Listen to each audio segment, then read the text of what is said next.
really think you have a chance against us, Mr. Cowboy? Hey, motherfucker, what do you like to do? Oh, I don't know. Play chess. Screw. Well, let's play chess. They give off to Jonathan Taylor. Jump cutting his way close to the goal line. He's in there. Touchdown. I-N-D-Y. Jonathan Taylor. Wheeler finds Quan from the logo. Here's Halliburton into the front court. Mishandled it, but gets a shot. Hits it. Hits it. John, I have never been better to be on the air with you here in Indianapolis, a place where so many of my dreams have come true. The Ride with JMV on 93.5 and 107.5. The Fan. Hey, the picks are coming. Thursday is back. Week 3 of the NFL season starts later on tonight. I don't know what you're going to get out of the Bills and the Dolphins. I guess the Dolphins did have a little bit of fourth quarter fights against New England last week. But this may be the determining factor on what immediacy happens with their coaching situation. I do know this. The Bills have won the last 5 and absolutely destroyed Miami. Going back to September, I think that was in Miami as well, but destroyed the Dolphins. And it has been, for the most part, a no contest. We'll see if that happens coming up later on tonight. That leads, I know the TVs here at the District Tap on the north side at Clearwater Crossing are going to be loaded with football, loaded with fever, and a decisive Game 3 win, and you move on. Lose down in Atlanta, and you are done. I know that they got you covered on all that with the damn good food and the great drinks and the sampling from Heaven Hill Distillery that is going to be done over the course of this afternoon. It's always major for you when we're talking about the football season. So roll in here, make your picks with us, ask about the sampling, and make a note that Brent Holverson has been working his rear off today. I know that to be sure. I've heard stories. I've seen things. And he rolls in here hot, good to go. Just now making his picks, going off the picks you made earlier this week. Are you ready to go, brothers? Hello, John. How are you, man? Are you tired? No, yeah, a little bit, but come on, man. Great. Had a trade show over at the Marriott North, right across the street. What did you trade? Did you trade something? It was a spirits trade show, John. Wow. So we had a bunch of different suppliers over there. Well, I wouldn't trade your spirits for anybody else's look spirits, at that, man. brother. You're lifting my spirits as we speak, and I love it. And looking forward to getting involved in Week 3 of the Larceny Locks and Louisville Shots, my man. It starts tonight on Thursday Night Football. I got Michael Pittman Jr. joining this show a little bit later on.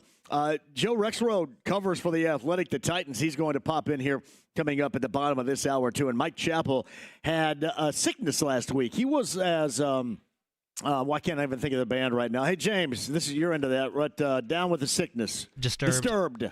James had that right on the tip of his tongue right there. Disturbed. He was down with the sickness last week. He is back and good to go for week number 3. We'll go over some of the injury situations that have been going on regarding this team and the return opportunities they have for a couple of veteran guys as well.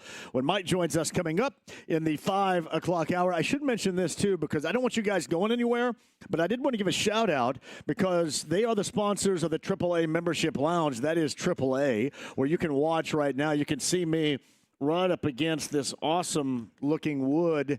I look good right here. It is awesome right here at the District Tap. You can watch, and you can participate in the conversation, all that stuff, right? But AAA brings that to you, and I want to give a shout-out to AAA. That's Matt and Matt, because my daughter's a big Bob Dylan fan. So you got Bob Dylan and Willie Nelson and the Outlaw Music Fest starts, I believe, right now up at Real. Kind of an odd time on a Thursday. It's like a work day in September. A great day for it. There's no doubt. This is a pool day right here. But the Outlaw Music Fest, and a shout out to Matt and Matt for hooking us up with that. Lainey's a big Bob Dylan fan. Kind of an old heart music soul, Brent. And get a little Bob Dylan on stage later on tonight. Well, I'll say first off, hats off to you for raising her and embedding some great, one of the best all-time singer-songwriters of our era, right? Like, I mean, they don't get much better than Mr. Bob Dylan. And for him to be doing it at his age right now, pretty astonishing. How old is Bob Dylan, by the way? He's got to be 80. Has to be. 82 or so. He's in that same. Well, Willie Nelson's like 90-something, right? I think he's 91, 92. Yeah, so 4 o'clock, Madeline Edwards goes off. 4:55, Wacha Tachi. I don't even know who that is. No idea who they are. Cheryl Crow at 6:20. Bob Dylan 8:05. I know Cheryl Crow. Cheryl Crow, I know her. Bob Dylan 8:05, and then 9:50, Willie's coming on to bring that up the is end. going to be good. You got a favorite song out of any of those artists? And again, a shout out to AAA for that as well. AAA.com to become a member today. Anything? Bob Dylan, Tangled Up in Blue.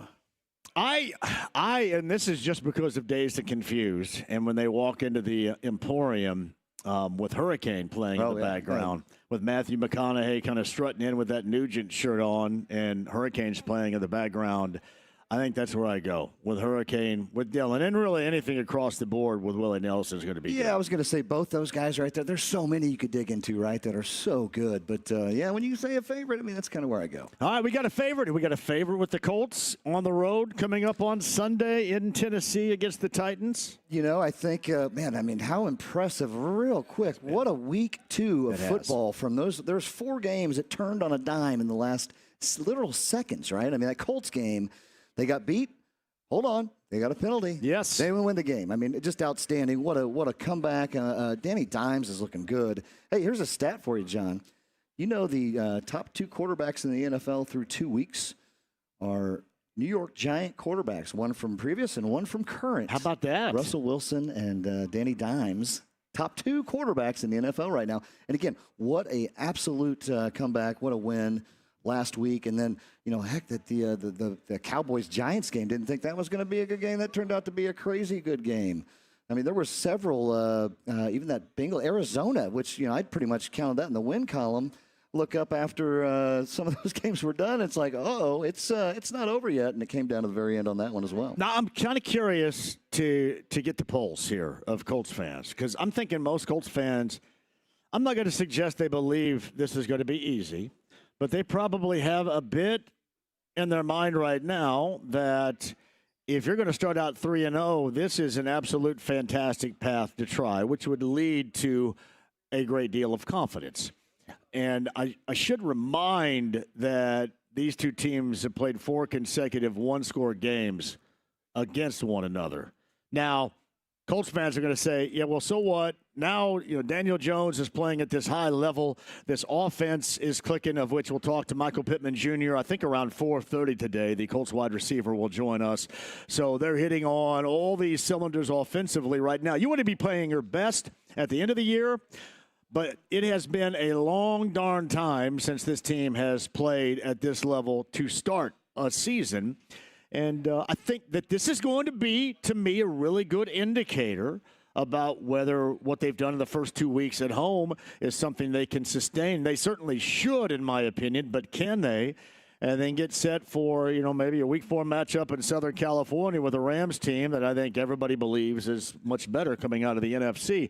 But this has been a close matchup in the past 4 in recent history. We'll see if it holds out that way. Yeah, and it's, it's always tough when you're talking division rival opponents and all the jazz that goes on. Like you say, close games. This is going to be a good test, and again, they've got a very tough week next week, Week 4, I believe in Southern LA. California. Yeah. That's going to be a game too. So don't Rams get ahead are pretty of yourself. good. I think the Rams always kind of fly under the radar because they don't have the most outspoken and religiously following their team fan base, but they are good. Sean McVay is a good coach. And when they got everything going together, they're a pretty strong group. There's no doubt about that. Absolutely, and that's the thing that again, don't get in front of themselves, right? Let's focus on this Tennessee Titan team that they're sitting at 0-2. But Cam Ward's getting he's getting kind of that rust knocked off, or his welcome to the NFL knocked off, and they're going to be looking to go after it pretty good. Still waiting. I mean, Tony Pollard's done pretty well for him. Still waiting for that. Calvin Ridley is due for a big one. Hopefully, it's not this week, John, but.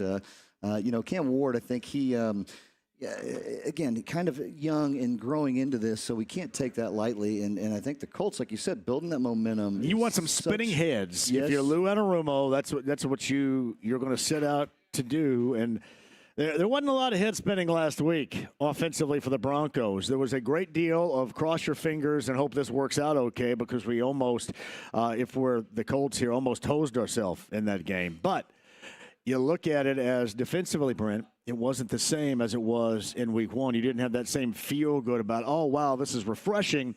it felt like what we had seen in the past two defensive coordinators in week number 2. Now, whether or not that's because they were missing a couple of key components, I guess we shall see. But that was a big deal, and you want to see Lou Anarumo make this rookie spin on his top in his third professional start coming up on Sunday. Oh, absolutely. And again, very impressive win last week. Again, how it came, and we all know about that. We just talked about, but that was a good test for us, right? We talked about it last week, the Broncos defense, right? And the Colts put up 29 against them. They, back and forth. I think Denver had a 1-point lead at half, and then, it was just kind of back and forth throughout the whole game. And what they were able to do, though, I mean, pretty impressive. I mean, Daniel Jones, another 316 yards, touchdown, just looked great. Jonathan Taylor, he is back to Jonathan Taylor, the JT we know. And that's what you got to have for this to be successful, right? And with the passing game, the running game, kicking on all cylinders, that Colts defense, I mean, they've looked good. I mean, again, they gave a little bit up last week, but it's going to be interesting. And I think if you get some pressure on Cam Ward, I think that's how you kind of get under and rattle the cage. Yeah, again, a lot of one scores here in recent memory. And I know a lot of Colts fans are heading down to Nashville to check that one out coming up on Sunday. And my man, Blue Meanie, hooked us all up with a little information about the party that they're having going on down there, too, pregame-wise. Anyway, we'll save that one for later. However, you look at this, and you want to – I get it. People want to say, and I hate this term, pump the brakes. And while I think Colts fans understand that, I've always suggested that there's not anything wrong with being excited about what your team – has been able to accomplish this early in the season, because the results as of right now in the season, it's different than what you know.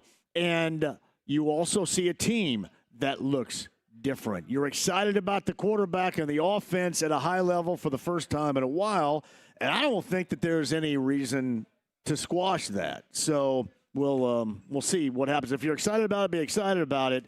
But I think this game is going to be a little bit tougher than what everybody may be led to believe, considering the 2-0 start. It really is, and you can kind of see that a little bit in that line, right? Colts are a 4.5-point favorite. So, I mean, you would look at it from the start, a 2-0 team and a 0-2 team. No, it's going to be a little more than that. No, it's really not. I mean, this is that's a really good number right there, because, again, like you mentioned, last 4 times, one-score games, and then it's going to be close. Could come down to a field goal.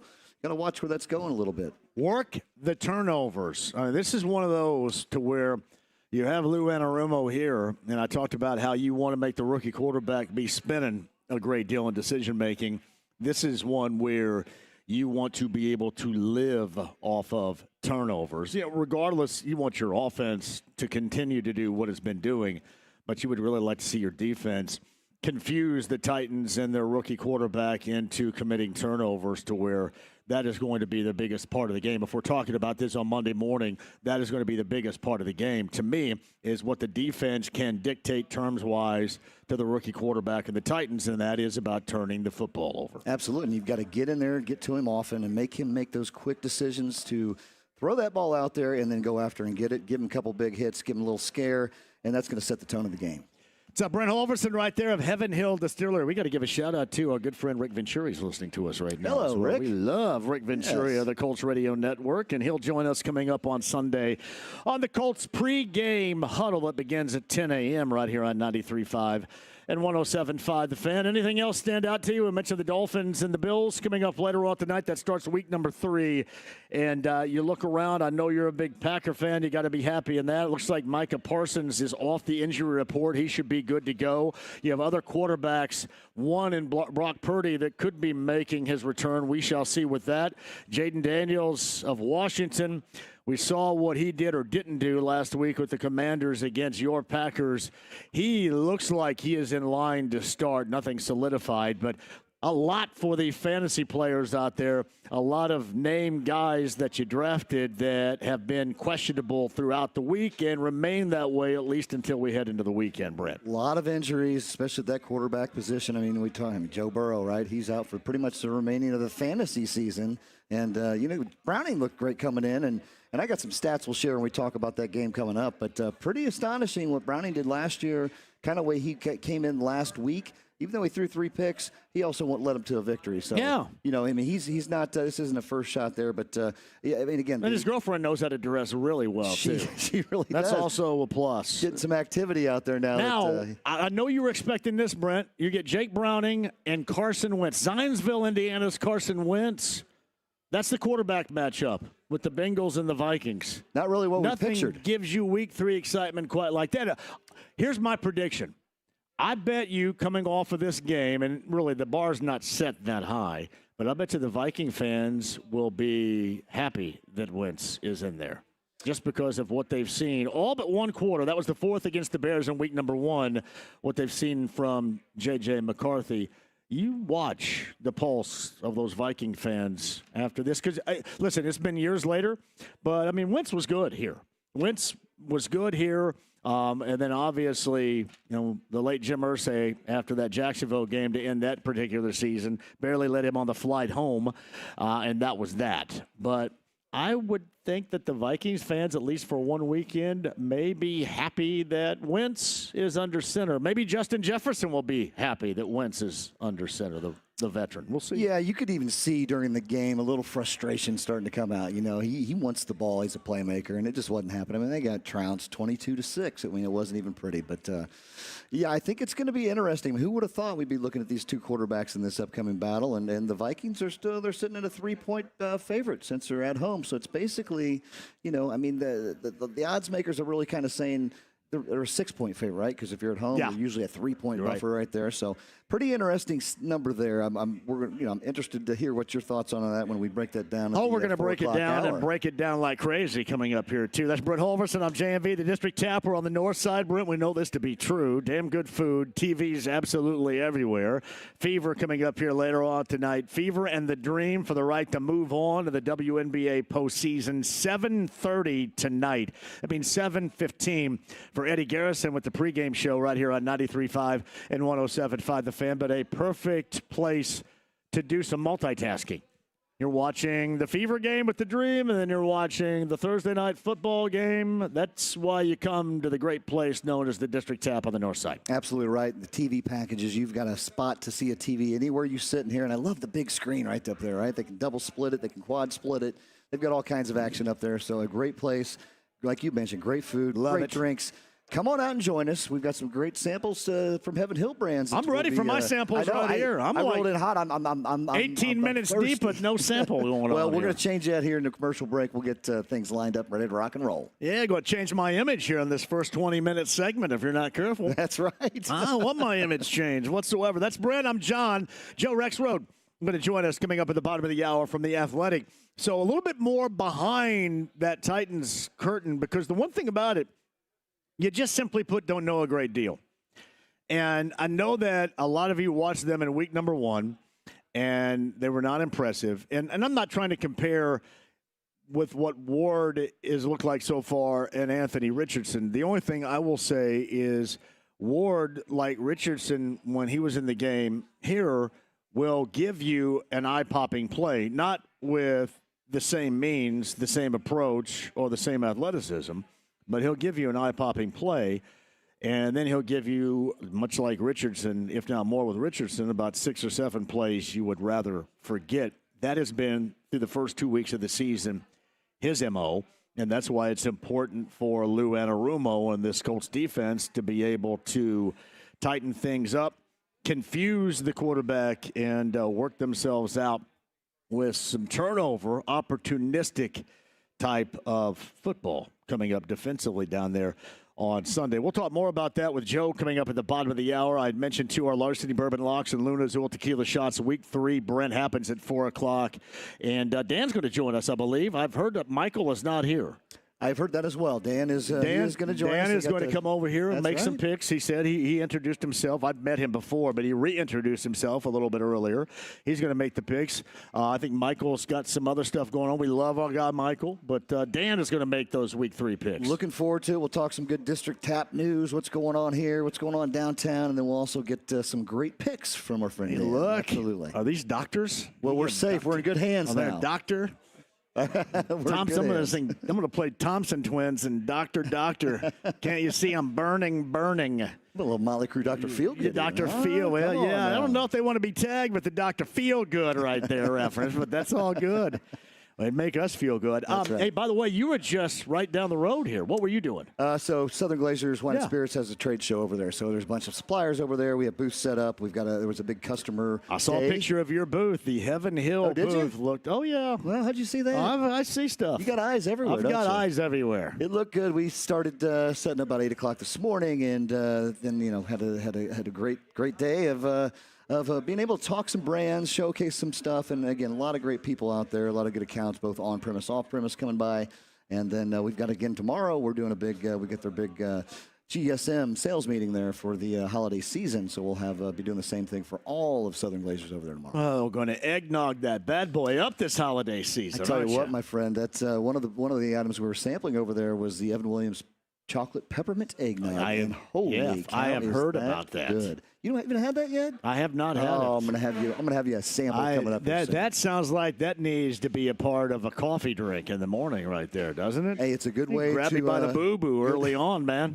Hey, it doesn't. That's the thing. What I like to do, John, is add a little bit more Evan Williams to it to grab that boo-boo. You know what I'm saying? Love that. That's Brent Holverson right there. Our picks coming up. I mentioned Michael Pittman Jr. Likely around 4:30 today, and Mike Chappell coming up after 5. The District Tap on the north side. We would love to see you. These samples are ready to flow. Dev's the on-site engineer. James back at the studio. We're going to get you set for week 3 of the NFL season with an eyeball on the Fever and the Dream down in Atlanta later on tonight. And a lot more for you. I saw Corey Kenny walk in here. I know he wants me to bring the Cubs up in the postseason. I just cannot bring myself to do it just yet because another disappointing, awful, nobody's going to remember it because it's all the same type of crap red season. That is just the baseball life in which I'm living right now. I think we had to pay for 75, 76, and 90, evidently, because Reds fans have been paying dearly for a number of years, if not decades, right here. But a shout-out to Corey and his Cubs for getting in to the postseason officially as of yesterday. Quick break, we'll come back. The stream, the app, HD Radio, the AAA Membership Lounge via YouTube Live. We love the fact that you're here, but we need to see you. We do at the District Tap on the north side with our Larceny Bourbon Locks and Luna Azul Tequila shots on a Thursday with 93.5 and 107.5 The Fan.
on 93.5 and 107.5. The Fan. North Side District Tap, Larceny Bourbon Locks, Luna Azul Tequila Shots. Brent Halverson is here from Heaven Hill Distillery. Anything profound to say? Well, I don't want to say profound, right? I mean, we'll get in trouble back in the station, so we'll keep that to a beautiful day out. I mean, the garage doors are open here. I love this up here right here. I do too. They got a beautiful patio. The weather's outstanding, so the garage doors are up. The breeze is blowing. People are coming in. It's fun to be back here. I mean, this is such a great place, like you mentioned earlier. We're honored to be back and looking forward to week 3. And isn't that crazy, John? I was just sitting there thinking about it. Like, we talk for so long about how long this season takes. We do. Right? And it gets here, and you're like, wow, we're already in week 3. You know, just like that. It's just like a snap of an eye there. Man, 12.5-point favorites are the Bills at home. Big fat number. That's a big number right there. It is a big number. We better try to execute a plan coming up here at the top of the hour. We make our week 3 picks. You might want to execute back to week 1 because week 2 is a little tough for you, John. What did I do? You went 5-11 last week. I knew I was bad. 5-11. So, but I will tell you this: I was 11-5 in week 1. You were. So did I get drunk between week 1 and week 2? Probably. But you're sitting at 500, right? So you're right there. We're both 16 I am and very 16. even Steven. We're both 16 and 16 on the season. So what an awful week. Hey, week 2, smooch it. I don't want to hear about that again. Hey, by the way, I need your Illinois IU thoughts coming up here. It's going to be a big battle. Big top 20 game down in Bloomington coming up. Sit tight, Brent. Joining us now on the Andy Moore Automotive Group hotline. National college football writer for The Athletic.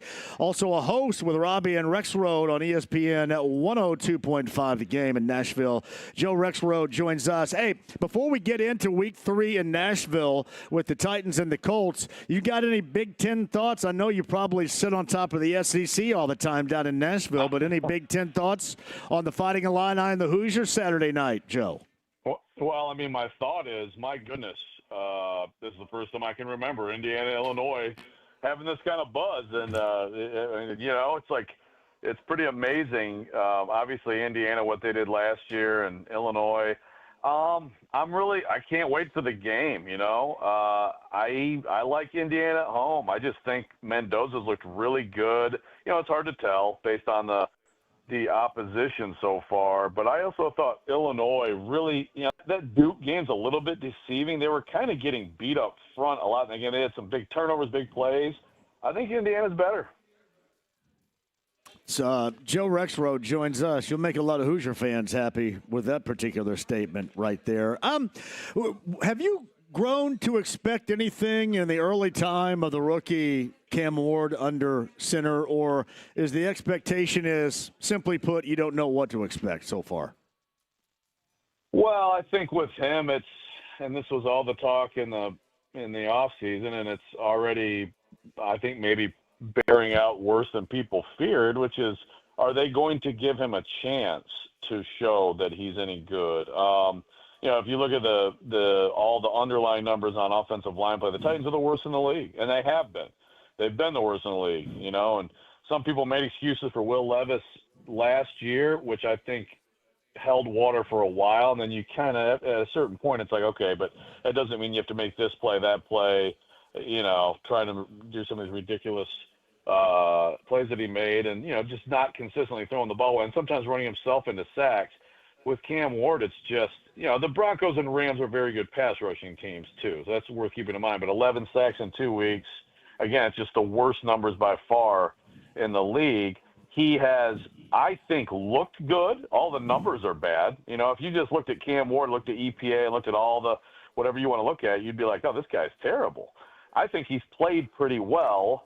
And he, of course, he had the TD pass last week that I'm sure everybody has seen. I think it was like number 2 on ESPN. It was a tremendous play. You don't want to make a living on plays like that. He can make plays like that, which is exciting. He also has missed some layups that you have to hit. And again, it's just so hard to evaluate him. But I like his mindset. I do think that he's genuinely already probably the leader of this team. And they just have to – they've had injuries up front, but if they can't figure out a way to protect him at all, it's just going to be ugly this year. Joe Rexroad joins us. He's a National College football writer with The Athletic. He's on The Game with a show down in Nashville talking Colts and Titans with us on the Andy Moore Automotive Group hotline. Joe, again, I want to thank you for joining us. I look at it this kind of way. I didn't think there's anything you can take away, but I do know in this series, the two teams, it's been played tight here recently. I just don't know really with what I've seen from the Colts so far and what they're doing where you are in Nashville with the Titans to this point. I don't know if there's anything you can take away from recent history in this matchup. Can you? Nah, I don't know. I mean, not necessarily. I mean, I do look at this. I look at the situation so far with the Colts, and it's been a tremendous start. And I also feel like I've seen so many times in the NFL where a team will have a couple weeks like that, or a quarterback will have a couple weeks like that who maybe is playing above what he has historically played, and then you kind of come crashing to earth, right? Like I do wonder about that a little bit this week, but as far as the series itself, yeah, I mean it's obviously it's kind of been hard times for both, harder for the Titans, and I just don't know. Again, different quarterback for both teams this year. I think the Colts have certainly a better roster, top to bottom. Then you go venue. I mean, look, I think that apathy already is a real thing with Titans fans. So I think among the road environments the Colts will encounter this year, this will probably be one of the least imposing, if not the least imposing. So I mean, that's not even to me that much of a factor in this one. I mean, historically, there are a lot of Colts fans that always end up going down for the weekend to Nashville with good reason for everything to do, and it's an easy get to from here. I know this to be true. It has been played close, but apathy is something that we have dealt with around here, and you can see, at least in the first 2 weeks, because of the way they played and the results, Joe, that the fans are starting to get a little bit more interested. How low is it in Tennessee compared to what we have witnessed in seasons not so great in the past as far as that fan apathy is concerned? Yeah, well, it just keeps building on itself. And, to me in the NFL, there's no – if you go more than like 2 years at or around the bottom, there's something really wrong. I mean, the league is designed to prevent that, right? Like you have to be tremendously incompetent to do that. And obviously with the Titans, you don't have to go back too far to see them being the number one seed in 21 in the AFC, to leading the division, being in a position of strength in December of 22 and having their GM fired in season and then everything crumbling. Really since then, it's just been, I guess you could probably go back to the A.J. Brown trade if you really want to find a starting point for the decline. But it's been dramatic and it's just been sustained, which, again, speaks to a dysfunctional organization. And I think that's where the apathy is. You can talk about this coach and that coach and this quarterback, that quarterback. The controlling owner, Amy Adams Strunk, has started this cycle of, like I said, who fires a GM in season? Why does that make sense? Firing Vrabel, which I think will be regretted. I don't know that Vrabel is Mike or Vince Lombardi like some Titans fans do, but it's going to be regretted.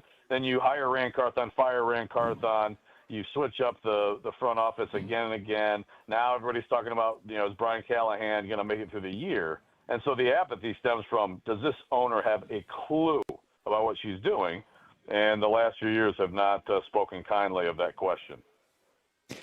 All right, Joe, we'll see what happens. Besides what we just talked about, Illinois, IU, what other games you got your eyeballs on down in Nashville for this college football Saturday? Yeah, obviously the Jackson Arnold Bowl. Jackson Arnold was Oklahoma freshman last year. He goes to Auburn. He's playing well, but Oklahoma has John Mateer from Washington State, another like Cam Ward. That Washington State, grab the Washington State quarterback and you might do all right. That's a big one. But Texas Tech, Utah, I don't think it's being talked about enough. These guys, Texas Tech, of course, the best team money can buy. We're going to finally kind of see if they can measure up. And Utah, to me, if anybody hasn't seen Devin Dampier play, he is a talent. I mean, I think that there's going to be Heisman discussion about him as we advance through the season. So that one is probably the game I'm most excited about. Joe Rexrode, again, down at the game in Nashville. You can listen and, of course, read what he has to say all the time regarding college football and the athletic. Joe's on the Andy Moore Automotive Group hotline. Hey, Joe, I appreciate you, man. Enjoy the time this weekend in the football down there. Okay, thanks for having me, guys. Appreciate it. Joe Rexrode of the Athletic in the game in Nashville on the Andy Moore Automotive Group hotline. I should remind you, Michael Pittman Jr. is going to join us coming up, I believe, at about 4:30 today, and Mike Chappell of CBS 4 and Fox 59 at 5. But Brent Halverson and I have our Larceny Bourbon Lock, Saluna Azul Tequila shots coming up. Brent, in about 20 minutes. I have looked over the sheet. This is, I was problematic in week 2, clearly. This is a hard week. This is an extremely hard week. I mean, yes. Look at some of these matchups and some of these numbers. Because I think the games kind of suck. They do. There's not those couple. We've had a couple big super marquee games out there, and really, it's not. You're not really seeing that. Not as sexy as games, but and again, we've talked about a lot of quarterback carousel going on with a lot of injuries out there too. So. I think to me, even just looking at it, I think the marquee game of the week is going to be that Rams-Eagles game. Is really the one that stands out as a really big. You got 2 undefeated 2-0 teams going at it, and they're both looking good, and they both got firepower. And outside of that, there's some other stuff on there. You just kind of look around, and normally you can find stuff that will sneak up on you. Nothing really sneaks up on you right here. To me, at least. Yeah, no, absolutely. I mean, again, another one would be that Arizona-San Fran game. They're both 2-0, but again, that's not really just a super attractive matchup. But hey, we got football. That's why they put lines on it to make them all look good. Once we can get to hone in and see who our big plays are for the week. We'll see about Brock Purdy and his status, but Arizona and Kyler Murray, they have been good out of the gate for real. 2 teams you'll see as a Colts fan coming up later on the season as well. The District Tap on the north side, that's Brent. I'm John. We've got our picks with Dan joining us at the top of the hour. I mentioned Michael Pittman Jr., Colts wide receiver. I should mention, too, Mike Chappell, CBS 4 and Fox 59 coming up here in the 5 o'clock hour. We would love to have you here with us. Remember, Fever Dream tonight, 7:30 tip time, decisive game 3 of the WNBA first round series between Atlanta and Indiana. And 7:30 coverage, actually tip time 7:30 is right here. 7:15 for your coverage with Eddie Garrison later on tonight on The Fan. But obviously, they've got you covered here as well. With the damn good food and the TVs everywhere, you will not miss a second at the District Tap Clearwater Crossing on the north side. We'll come back with you coming up next. Hey, by the way, too, we've got the text line available for you, 317-239-1070. That is the text line, 317-239-1070. Otherwise, we're back with you coming up next, 93.5 and 107.5 The Fan.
JMV. Say, man, you got a joint? No, not on me, man. It'd be a lot cooler if you did. 93.5 and 107.5. The Fan. Win Schuler spreadability. Hey, make sure you find it and you send via X or whatever social media platform a picture of where you got it so I can tell people. Like the Meyer location. I'm assuming down on Keystone, the Meyer probably has it, but the Meyer in Avon, the Meyer in Carmel, I know this, the Meyer in Muncie, the spreadability of Win Schuler's original sharp cheddar, bacon, and cheddar, and jalapeno pepper. Win Schuler's spreadability has to be a part of whatever you're snacking. Snacking doesn't happen without the spreadability of Win Schuler's. Get you some today. Win Schuler's cheeses. JMV. Bob Dylan is 84, and ironically, the Beach Boys are playing in Lafayette tonight with Dylan at Ruoff. Yeah, the Outlaw Music Fest at Ruoff later on tonight. How about that? The Beach Boys in Lafayette. JMV, you said it, brother. Early in the season, that's what you have to keep in mind. There is no doubt about it, but I'm not going to ask you not to get excited about anything. JMV, anything I should know about the guys at CGHS tonight? I was asked to play and have never played. Good bunch in the sack. Not that kind of sack. Not the satchel, but the sack. Good bunch of guys. And it won't be like Tuesday night when Mike Landis and I get fired up and start yelling at one another. So, tonight will be different. I may go over there tonight, too. If I have time to get home, I might go over there and play a little bit tonight, too. But good guys for real playing in the sack at CG later on tonight. All right, 239-1070. That is the text line if you guys want to text in. Brent Halverson rejoins our picks with Dan's going to join us for the district tab coming up here at 4. Absolutely excited to see what knowledge he's going to bring to us, and we'll walk through this, again, not super sexy lineup, but we've got plenty of games. How it sucks. Yeah, it's not proud of pretty. It's not pretty. But you know what? Hey, football is here. It's week 3. This is where, we're starting to see the injuries pile up early, which that's going to change some of these games, some lines. So we got to keep an eye on, again, is Brock Purdy going to start and play, right? Like there's some questions out there.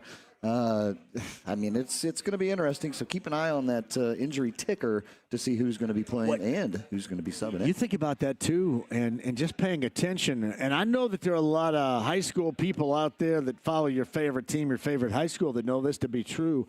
There seems like an incredible amount of high school injuries. And I know that happens every year, and maybe it's because we're soaking in it right now is – why we tend to concentrate or focus on that a little bit more, but it just seems like that there are a lot more to some of the frontline players in high school football this season across the state than what we normally get. And I know, listen, in football, really in anything sports-wise, but certainly in football, injuries are a part of it and always will be a part of it.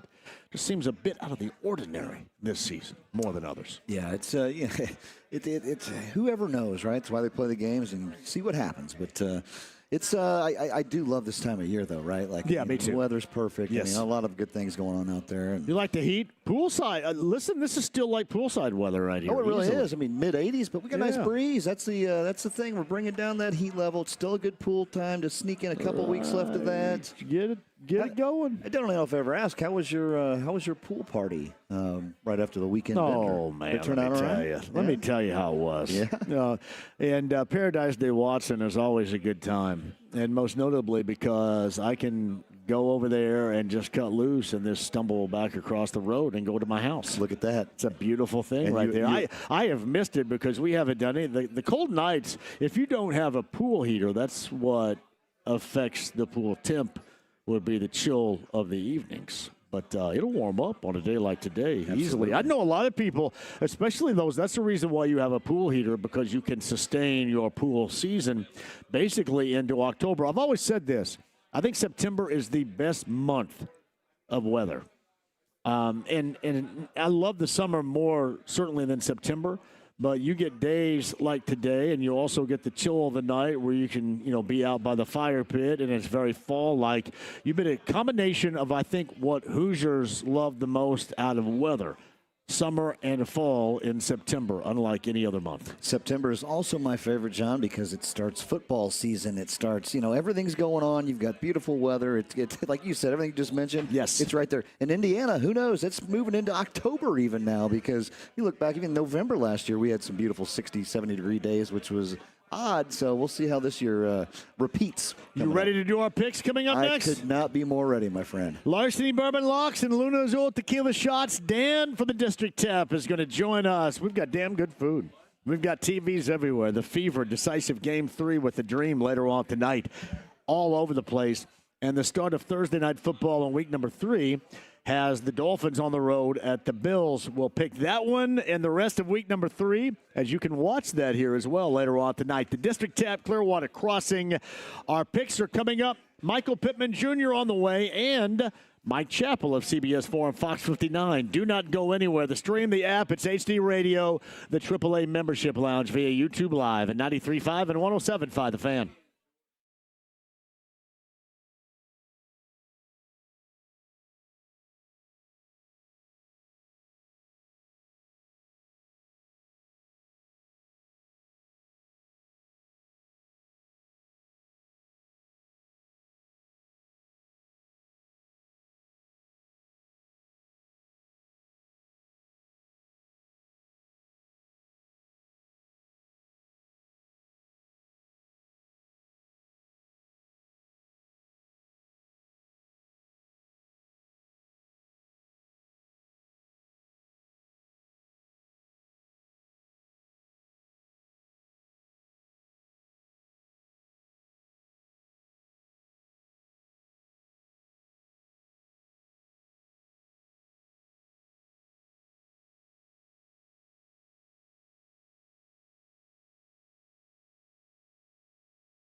JMV.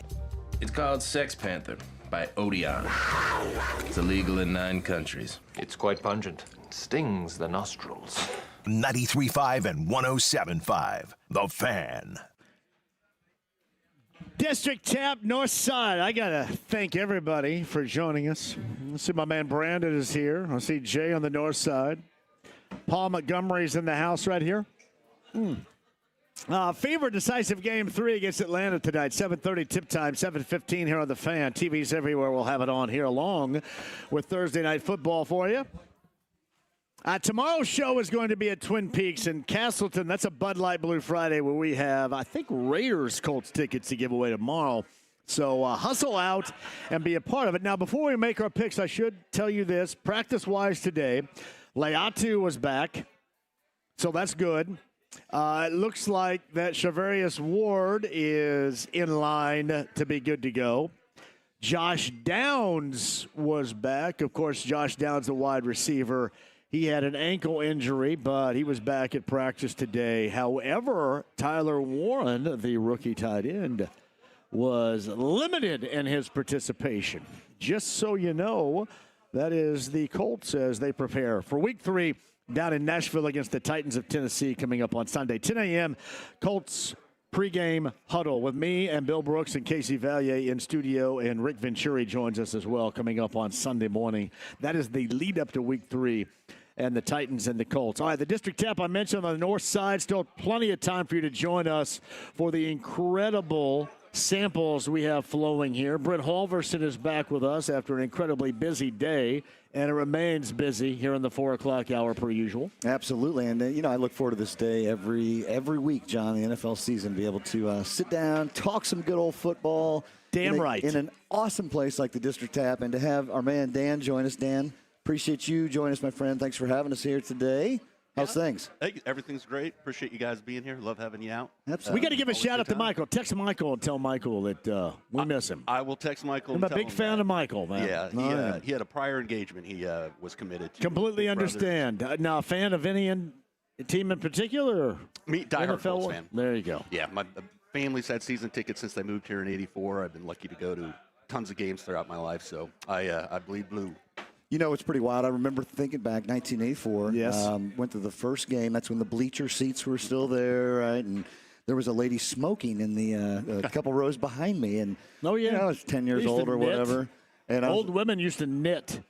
And there was no tailgating going on. Can you imagine smoking inside of a stadium, though? No. That's what was kind of mind-blowing. You see the vaping now. But well, yeah, now you see that. Did you see the Packer fan?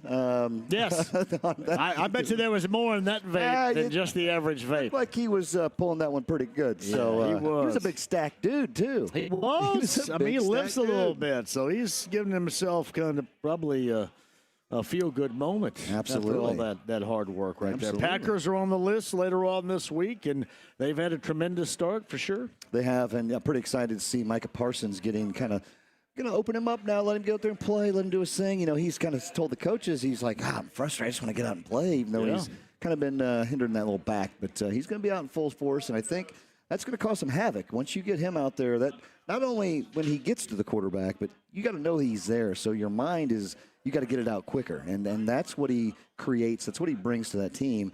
That defense is pretty stout, man. I'm pretty excited to see. And, you know, hey, Packers and Colts sitting at 2-0 each. You know, they were all over Jaden Daniels. My lifelong, they really were. They didn't let him breathe. My lifelong dream, hopefully we can see it happen this year, would be a Green Bay Colts Super Bowl. Hey. That's what you're looking for. What do you think about Daniel Jones so far in 2 games over there, Dan, as a big Colts fan? I think I'm as surprised as everybody, but pleasantly surprised. He's absolutely been phenomenal, leading the league. I think I wanted to fire everybody in January. How good does that look now? Is that a good take? Hey, that's why we're sitting over here and not over there. I didn't want to fire. I said, hey, everybody needs to. I'm just ready. I think I said if Richardson doesn't play, and that was your 4th pick overall, and he's a backup, then just why is everybody back? That was my take.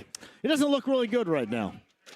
Doesn't at all. You know? I feel like I look better than my take was. I feel like I feel good and look better than my take was back in January. I think it's pretty spot on, John. You could pretty much say that is 100% accurate. I think having Peyton Manning and Andrew Luck on the same team and Andrew Luck backing up Peyton Manning was a better take than what I had through the first 2 weeks in January about firing everybody.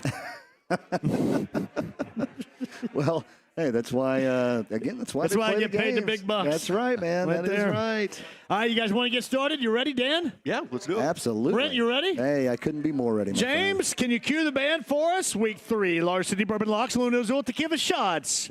The District Tap on the north side of Clearwater Crossing. Tonight, the Dolphins and the Bills. You get not much of a sports arousal out of this because the Bills have had ownership in the past 5, and the Dolphins don't look very good whatsoever in the first 2. They did show a little resistance going back to last week against New England. The over-under 49.5. The Bills are 12.5-point favorites. I left this one blank. I hate this. I'm going to take the Dolphins because that number is just way too fat. But you watch me lose, Brent Halverson, on this. Give me the Dolphins. I hate it, but I'll do it. This is a big, fat number. This is one of those that's really tricky, right? Because people look at, hey, this is a 2-0 strong Bills team. They beat Baltimore. That late comeback in week 1. They came out heavy last week. Dolphins played a little game. They did look good against Colts in week 1. They did decent last week. I tell you, it's going to be interesting. I mean, you see these points. I mean, 12.5, that is a big number in the NFL. I do not care who you're playing. However, I do think this Bills team is built for it. I think they're going to come out there. I think the Bills win 37-20, and they cover the big fat 12.5. So I'm going to take the Bills. Who did you take, my man?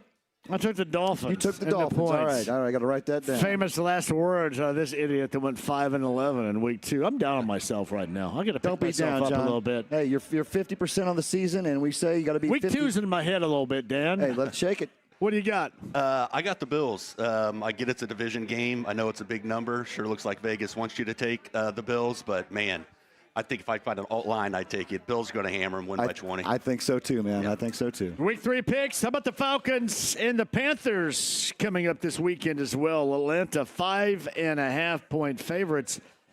They've been running the football a lot. They have some double trouble in the backfield with Robinson and Allgaier, no doubt about that. Michael Penix Jr., at some point you would think, would get this offense rolling even more than it has. 5.5-point favorites. Lay that 5.5 and give me the Falcons on the road in Charlotte. Brent Halverson. Yeah, I think so too. I mean, again, the Panthers are still just they're struggling and they just don't look good. You know, I think you're right. I think Penix has a little bit more firepower. Falcons kind of put it all over the Vikings. It wasn't a big win, but 22-6 last week. I think they come in. They go into Carolina. They do it again. 27-20 means they cover 5.5. No Falcon way. Give me the Falcons. What do you got over there, Dan? I'm going to take the Panthers. Division game should be tight. They're not going to go 0-16. You got to find some wins somewhere, and I think they might at least cover and potentially win this game. I'm going to make this game 3, our selection, very simple here. 8.5-point favorites of the Packers on the road in Cleveland. 41.5 is that over-under number right here. Hey, Green Bay, simply put, has been outstanding so far. And we talk about Jordan Love and the offense, the way that looks, Brandon. You know this to be true. Even if you're kind of side-eyeing volleyball as you're watching the game last Thursday night, right? I know that was happening. Shout out to Mount Vernon Volleyball. But Green Bay's defense, I thought, had the Commanders in a stranglehold. That's where they step up. I'm going to lay this 8.5. It is a big number. It is in Cleveland. I'm going to lay that number and give me the Packers because right now I think they are among the top 2 or 3 teams of the NFL to start the season.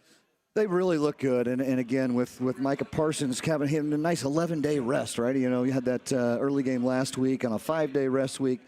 He was out there, 50% of the plays. Off the injury report, he's good to go. Yes. He's going to be out there. And, again, what that does, his presence alone creates a havoc. And that Packers defense is for real.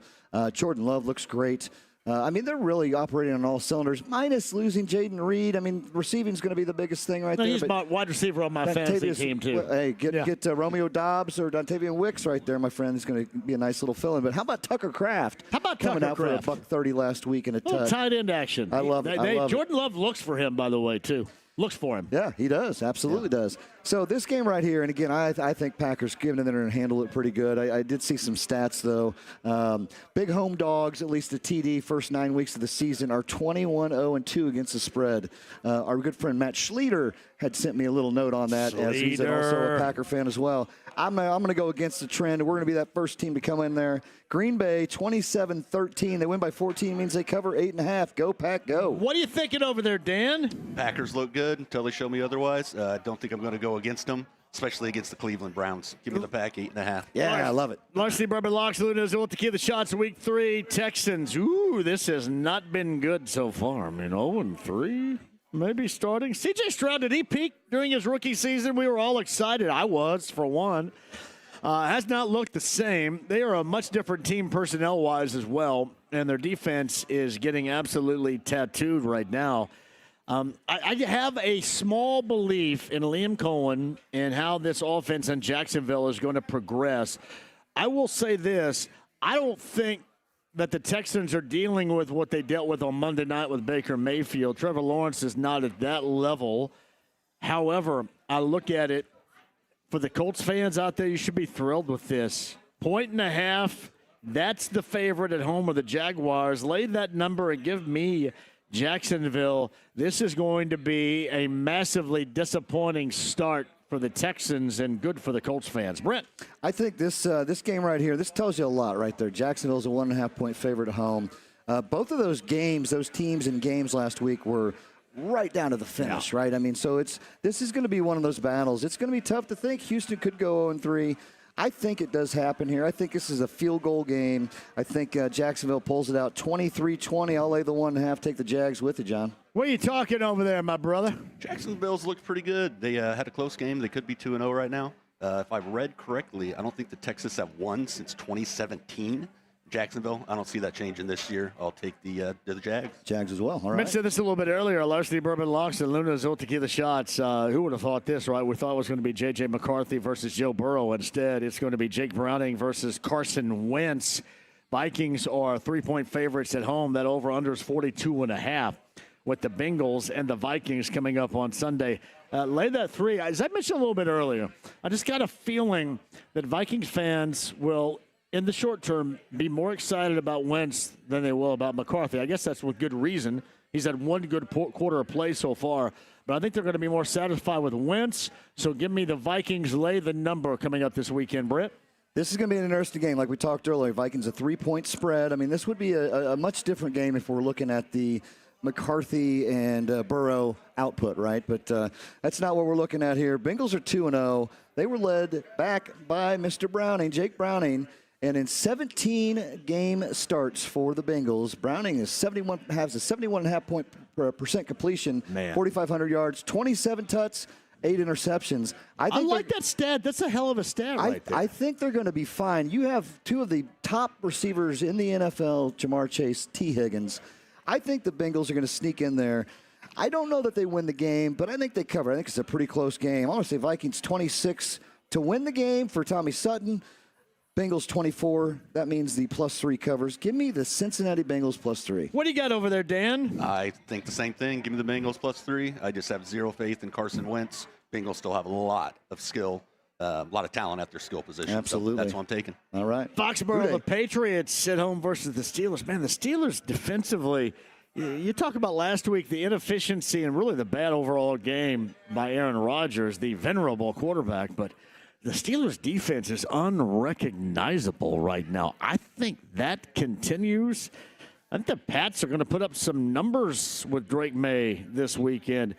I know that they're going to get 1.5 at home, which I will gladly take. Give me the 1.5 and give me the Patriots at home against the Steelers. Defensively, it's not been good. Brent Holverson.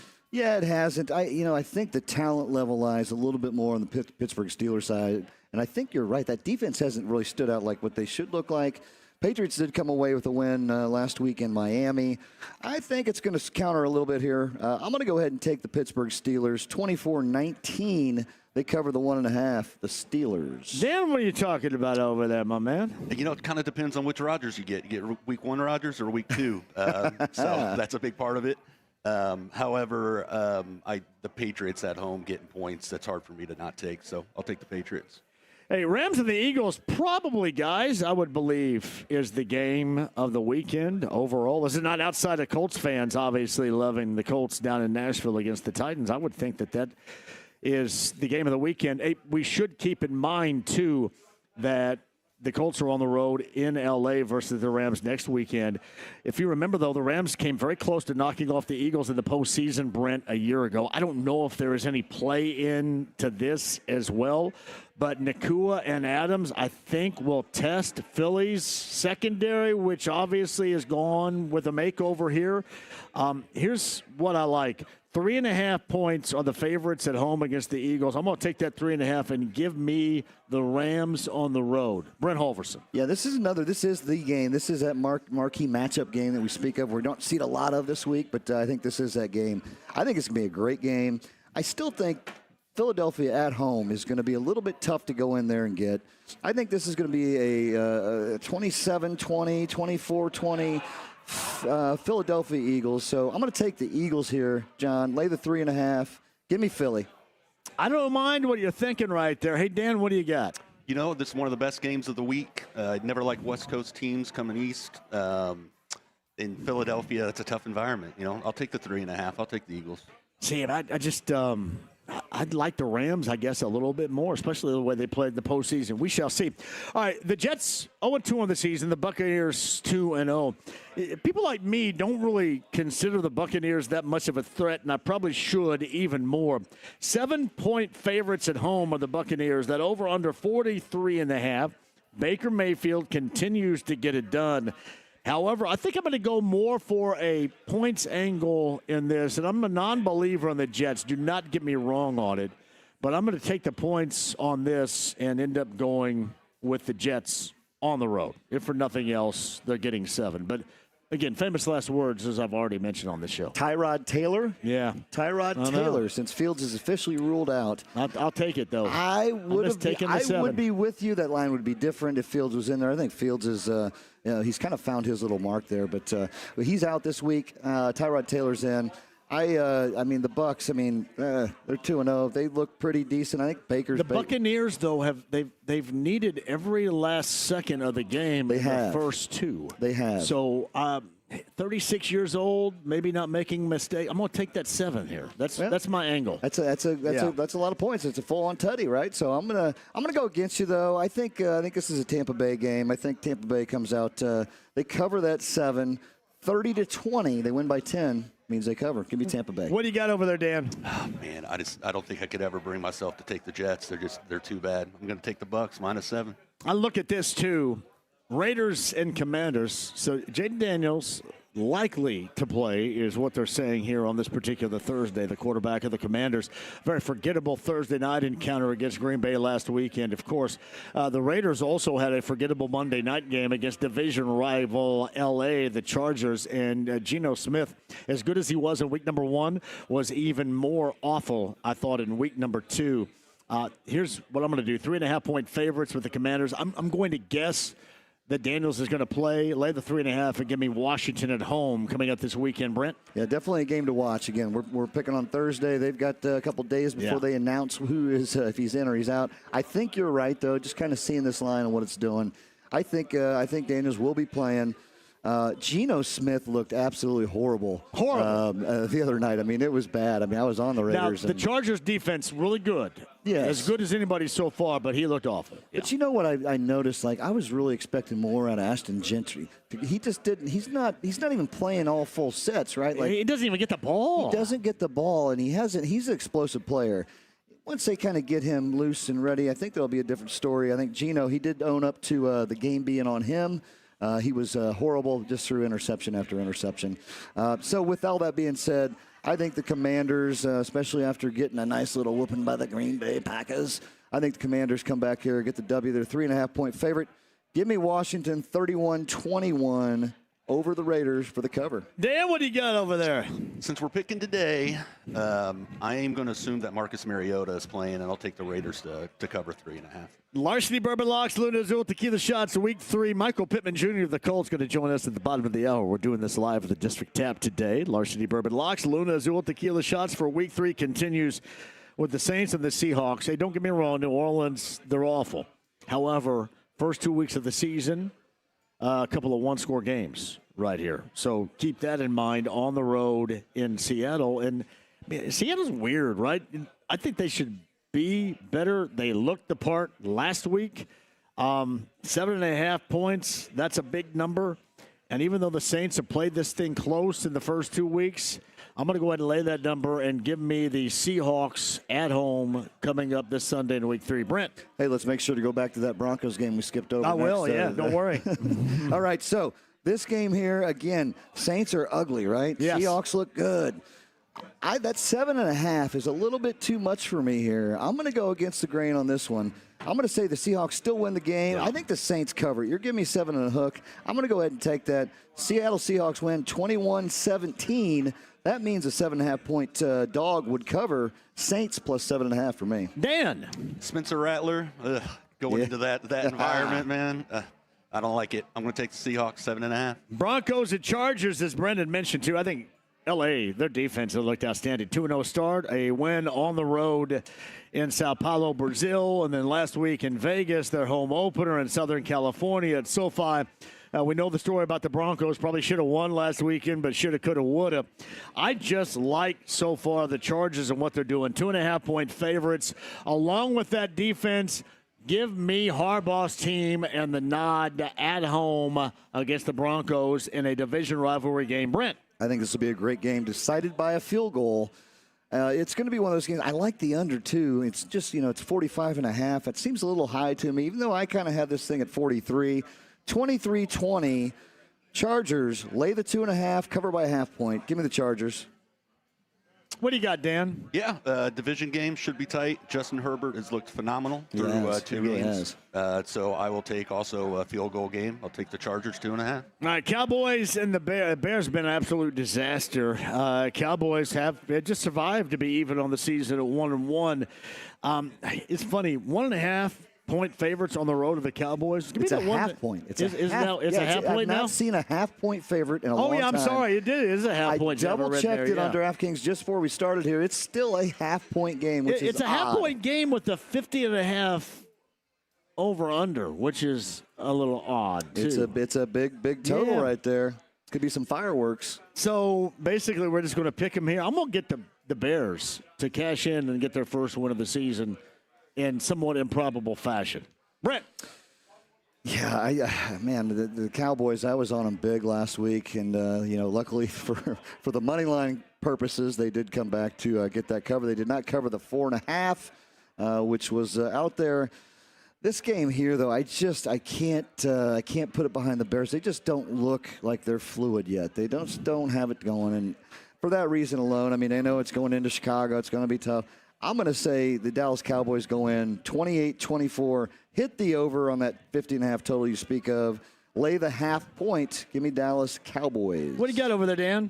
Chicago's just looked terrible. They're going to have to show me something before I'm going to take them. I'll take the boys half point. All right, so are we getting Brock Purdy or are we getting Mac Jones coming up this weekend? Do we know? I mean, Brock Purdy has a chance, I believe, is how that was described, right? I think it's leaning towards Brock Purdy. I personally do. Yeah. But again, hey, Mac Jones looked good, right? But I think you want Purdy back in there. So watch to see what happens. Yeah, it's a battle of 2-0s. I mean, if for nothing else right here, Kyler Murray and the Cardinals offense has been inconsistent, but maybe a play or two away right here. 2-0, Cardinals and Niners right here.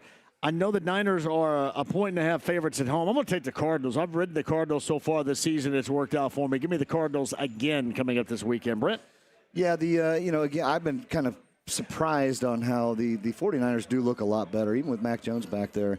But again, you're right. They're both 2-0. Cardinals have done well. They have done well. And they've got Murray, who doesn't look great passing, but he's got those legs on him. He's going to get it out there. I'm going to go ahead and take the San Francisco 49ers. I think Christian McCaffrey has looked pretty good this year after having some struggles, of course, only playing 2-3 games last year. I'm going to go ahead and take San Francisco 27-23 in a close one. Covers the 1.5. Give me San Fran. Dan. This comes down to where they're playing. If it was in Arizona, I'd be taking the Cardinals, but it's in San Francisco, so I'll take the Niners. 1.5. We thought that the Giants would be 0-2, but the Chiefs, that's a surprise right there. I did get off the snide coming up on Sunday night right here. 6-point favorites on the road. I'm going to go ahead and bury the Chiefs, and I think they're going to work their way out. By the way, Xavier Worthy looks as if he is trending toward being back their wide receiver. We'll see how that helps. Bury the 6 and give me the Chiefs on the road, Brent. Yeah, that's a big key. You got to get him back. I mean, Hollywood Brown, he's done a great week 1. He didn't have a best of weeks last week, but I think he is going to it's going to be a difference maker there. The Giants look really good. I mean, again, Russell Wilson throwing 400-plus yards. I mean, he looked great. I just don't know. I don't think they have it. I think the Chiefs, I mean, to go 0-3 would just be very un-Chief-like. You know, seeing them 0-2 is kind of there. I think the Chiefs go in and get the win. 27-17, cover the 6. Chiefs. Dan. Yeah, beginning of the season, you wouldn't think you'd be sitting here discussing whether the Chiefs are going to go 0-3 or not. So I'm going to say they bounce back this week, get a win on the board, and I'll take the Chiefs -6. I will say this. It looks like the Lions have been affected by both their offensive and defensive coordinators getting head coaching gigs. 1-1 of the season. So are the Ravens. But at home, I like the Ravens even as a 4.5-point favorite, a lot more than I like the Lions. So bury that 4.5 and give me Baltimore to close out this week 3. Brent. What about those Lions? They just did not let up on that gas pedal. They wanted to go after Ben Johnson, show him who had it still. Yeah. They drop a 50-burger on them, 52-21 over the Bears. I think that changes this week. I like these Baltimore Ravens, especially at home. Baltimore's a 4.5-point favorite. I really like that at 4. I'd buy that half point, of course. But for purposes of the show, it's not called Larceny Locks for anything. Go ahead and lock up the Baltimore Ravens as my Larceny lock. Cover the 4.5. Baltimore wins 30-23. Dan. I'm going to take the Lions to go in there and cover. Close game. I think Ravens probably end up winning by 2 or 3 points, but I'll take the Lions at 4.5. All right, Colts are 2-0 on the road in Nashville against the Tennessee Titans. That team is 0-2 in the season. A lot of reasons why you're happy with the Colts so far. The offense is humming. But you do look back at week 2, Brent. They were lucky. They were fortunate. We'd be talking about firing the head coach had they lost that game in the fashion. They were about ready to lose it until that penalty for leverage happened, and then they end up getting the 45-yarder, and that was true. They are 2-0. 4.5-point favorites in a game and a matchup with the Titans in which have been close in the past 4. However, on the road, I'm going to go ahead and bury the 4.5 and give me the Colts. And your final 27-17 in Nashville on Sunday, Brent. We're close on that score. Hey, you're probably double thinking the taking the Denver Broncos last week as the Colts are proving you wrong. Well, I don't know if they proved me wrong. Well, they got the W, my man. They got the leverage. Yeah, the leverage was the leverage, right? But I do like. I think this is going to be a great test right here. Like you mentioned, a lot of close games. I just don't think Cam Ward he's there yet. He's going to be there. He's going to be a heck of a quarterback in the NFL. I think the Colts go in there and surprise the world again. 27-20, Colts cover the 4.5. Dan? I agree. Rookie QB, he hasn't looked very good yet, so I'll take the Colts 4.5. I think they might win by 10. There you go. I did forget to announce my Lunazul shot of the week. You should. Again, we're always talking about who's available on the waiver wire, talking fantasy football. Old Danny Dimes has been floating out there. Go ahead and get him right now. I just picked him up in 2 of my leagues. Daniel Jones as your Lunazul tequila Who would shot have thought of Bryn the Halverson? Week. By now, I think everybody should know that. That's right, man. Yes, I tell you. Hey, Dan, we got the Fever later on tonight. We got Thursday Night Football right here in Damn Good Food, don't you, brothers? So we do, yeah. We're actually hosting a watch party at our downtown location. Nice. Yeah, that's at Georgia and Meridian in collaboration with the new bar going in, what are they called, the Sports Brawl, the new women's bar going down. Yeah. So we also had a watch party here Sunday, filled one of our private rooms. Had about 100 people show up, so it was a great crowd. Fortunately, we lost that one, but bounced back, so happy to see a game 3. But yeah, you come watch it on our TV. We got the biggest TV in Indy. It's 8 feet by 30 feet. And the coolest thing about ours is it's seamless. So a lot of these places, you'll see these TVs where it's 4 TVs that show one picture. Ours are done by these little, basically computer cells. They're about 1 foot by 3 inches. So it's completely seamless. So it's great. Love it. Great photo. and it's fun to watch on. You know, we were in here. We had a lunch meeting here on Monday, and I was sitting right over there by it, and I made the mention, like, that is the best, large, big, huge screen I've ever seen, because you don't see all that extra splits, right? Exactly. Absolutely outstanding. Great place to watch a game. Thank you for having us out, my man, and hopefully we'll get you back up here, talk a little bit more what's coming up. A little bit later on, the 5 o'clock hour, Dan's going to rejoin. Love it. Awesome. Thanks, Dan. Appreciate you, man. Thank you, Dan, very much. District Tab, Northside, Larceny, Bourbon Locks, Luna, Azul, Tequila Shots. The guys rejoin. Mike Chappell, top of the hour. Michael Pittman Jr., Colts wide receiver. That's coming up next. 93.5, 107.5, The Fan.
and make it fast. I'm in a damn hurry.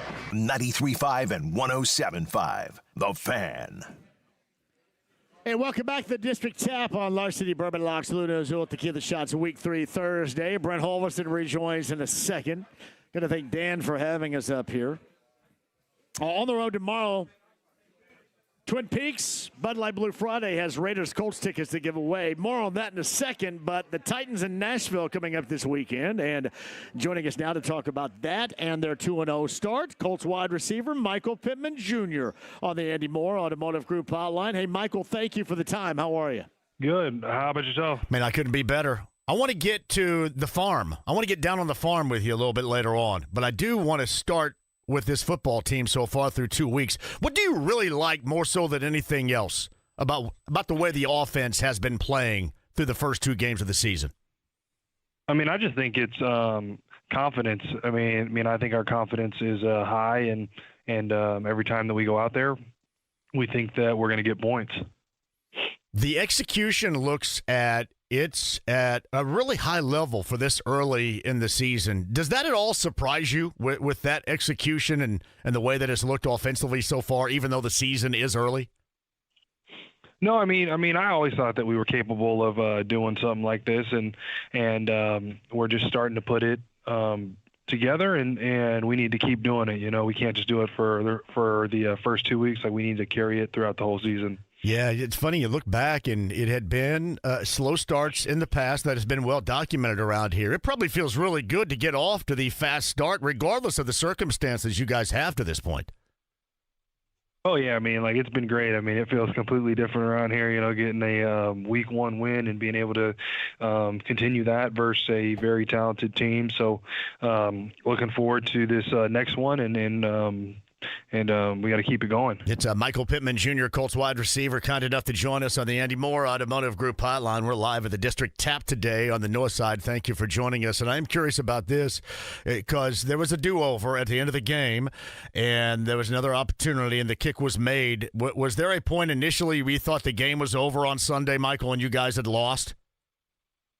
Yeah, I mean, after that first kick, because I was standing on the sideline, so I couldn't see the flag get thrown. So we definitely had a miracle happen, and definitely helped us in our favor for sure. So. But, hey, a win's a win, and we'll take it however we can get it. You know, winning in the NFL is very tough, and the Broncos are a very good team. I have said this all week long, man. When you play well, we talked about the execution early in the season, and while it's a small sample size, man, when you execute and you play well, it's a wonder, right, how good fortune sometimes can ride shotgun with you all of a sudden. And it is fleeting. Sometimes when you're playing not so well, it doesn't, but you'll get good fortunate circumstances like on Sunday if you continue to plug away at it and play well. And I think that's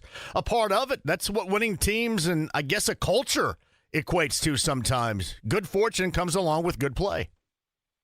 Absolutely, and we've had so many of those go against us, like in the past. Like, it felt good to just get one, you know. Yes. No, I didn't want to bring that part up because it's all positivity. Have you felt? Is it tough not to get overexcited knowing how long the season is, or do you allow yourself for a moment to really enjoy what's going on, even if it is the early portion of the season? Yeah, I mean, like, there's a fine line between enjoying it and then taking it a little too far because, you know, like, every week is different and you have to prepare each and every week. So you don't want to be feeling too good about it. You know, like, we kind of let it die on like Monday, and then we really get ready for our next week. So you have to have enough discipline to not relax, right? And I feel like we've been really good doing that with our practice habits and the way that Shane runs practice. He keeps it competitive. So I feel like we do a good job, and we got a lot of vets too that have played for a long time that like know how it goes. So. That's a hell of a point you make, too. And I was curious about this. From training camp all the way up to where you are right now, how much more competitive across the board, just in these practices you have, does it feel for you compared to the way it has been in the past? Is there a change? Is there something you've noticed? Absolutely. I mean, we brought in a ton of DBs, obviously Ward and Cam. So, I mean, those guys just bring it every single day, and then brought in X, who was a all-pro guy. So, you know, like we just keep that competition going, especially for us. And then obviously, like our D-line is very stout with Buck and Grove. So like I think they challenge Q and those guys every single day. What do you think about Cam's celebrations past 2 weeks with picks? Yeah, I mean, he's the most creative guy that I've ever met. I mean, I don't know how he keeps doing it, you know, like he just comes up with stuff. Does that ever occur to you? Because obviously in week number 1, you had a touchdown catch. Does anything like that occur to you? Yeah, I mean, like I try to have something ready, but for him, I mean, he's got stuff planned out. I mean, like he's got a whole notebook full of them. I think, and I equate it in it's ironic, I guess, that Obi Toppin hit the anvil on this past Sunday from the Pacers, and the Pacer players were there. I love the cross-pollination, for one, where the two professional teams really do cheer for one another, as we have seen with these two organizations. But I kind of equate Cam to Obi because they both fit this city, the market, the fan base, and the team so incredibly well. And sometimes I don't think, Michael, you see that until it actually evolves in front of your face.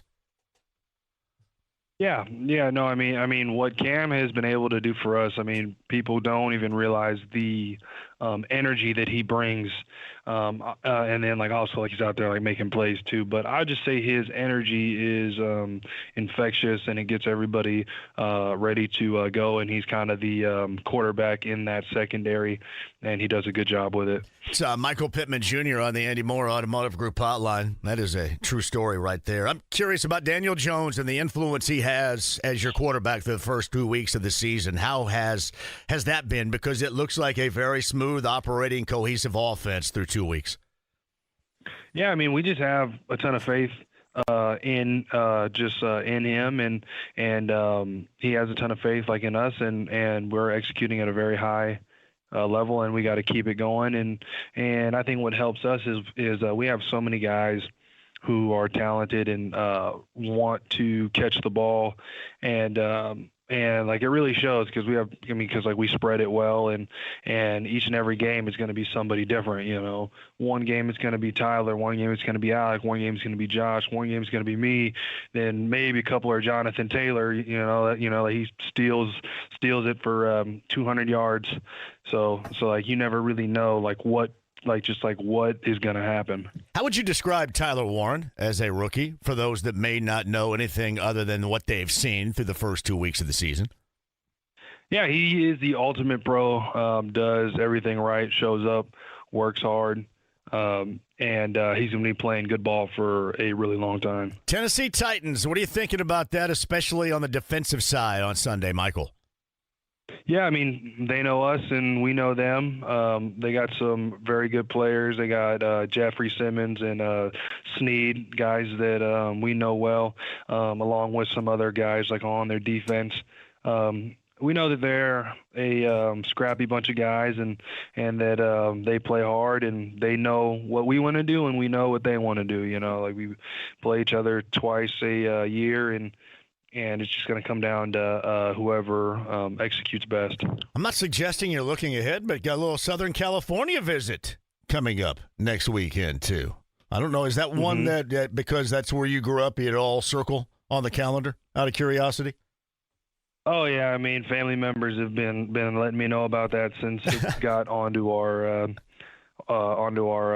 schedule. So that's going to be a expensive week for me in terms of game tickets. There you go. Michael Pittman Jr. is with us. Hey, it is always a pleasure. Keep doing what you do. Enjoy that winning, executing, and becoming more of an evolved farmer, man. And we love hearing those stories. I appreciate you.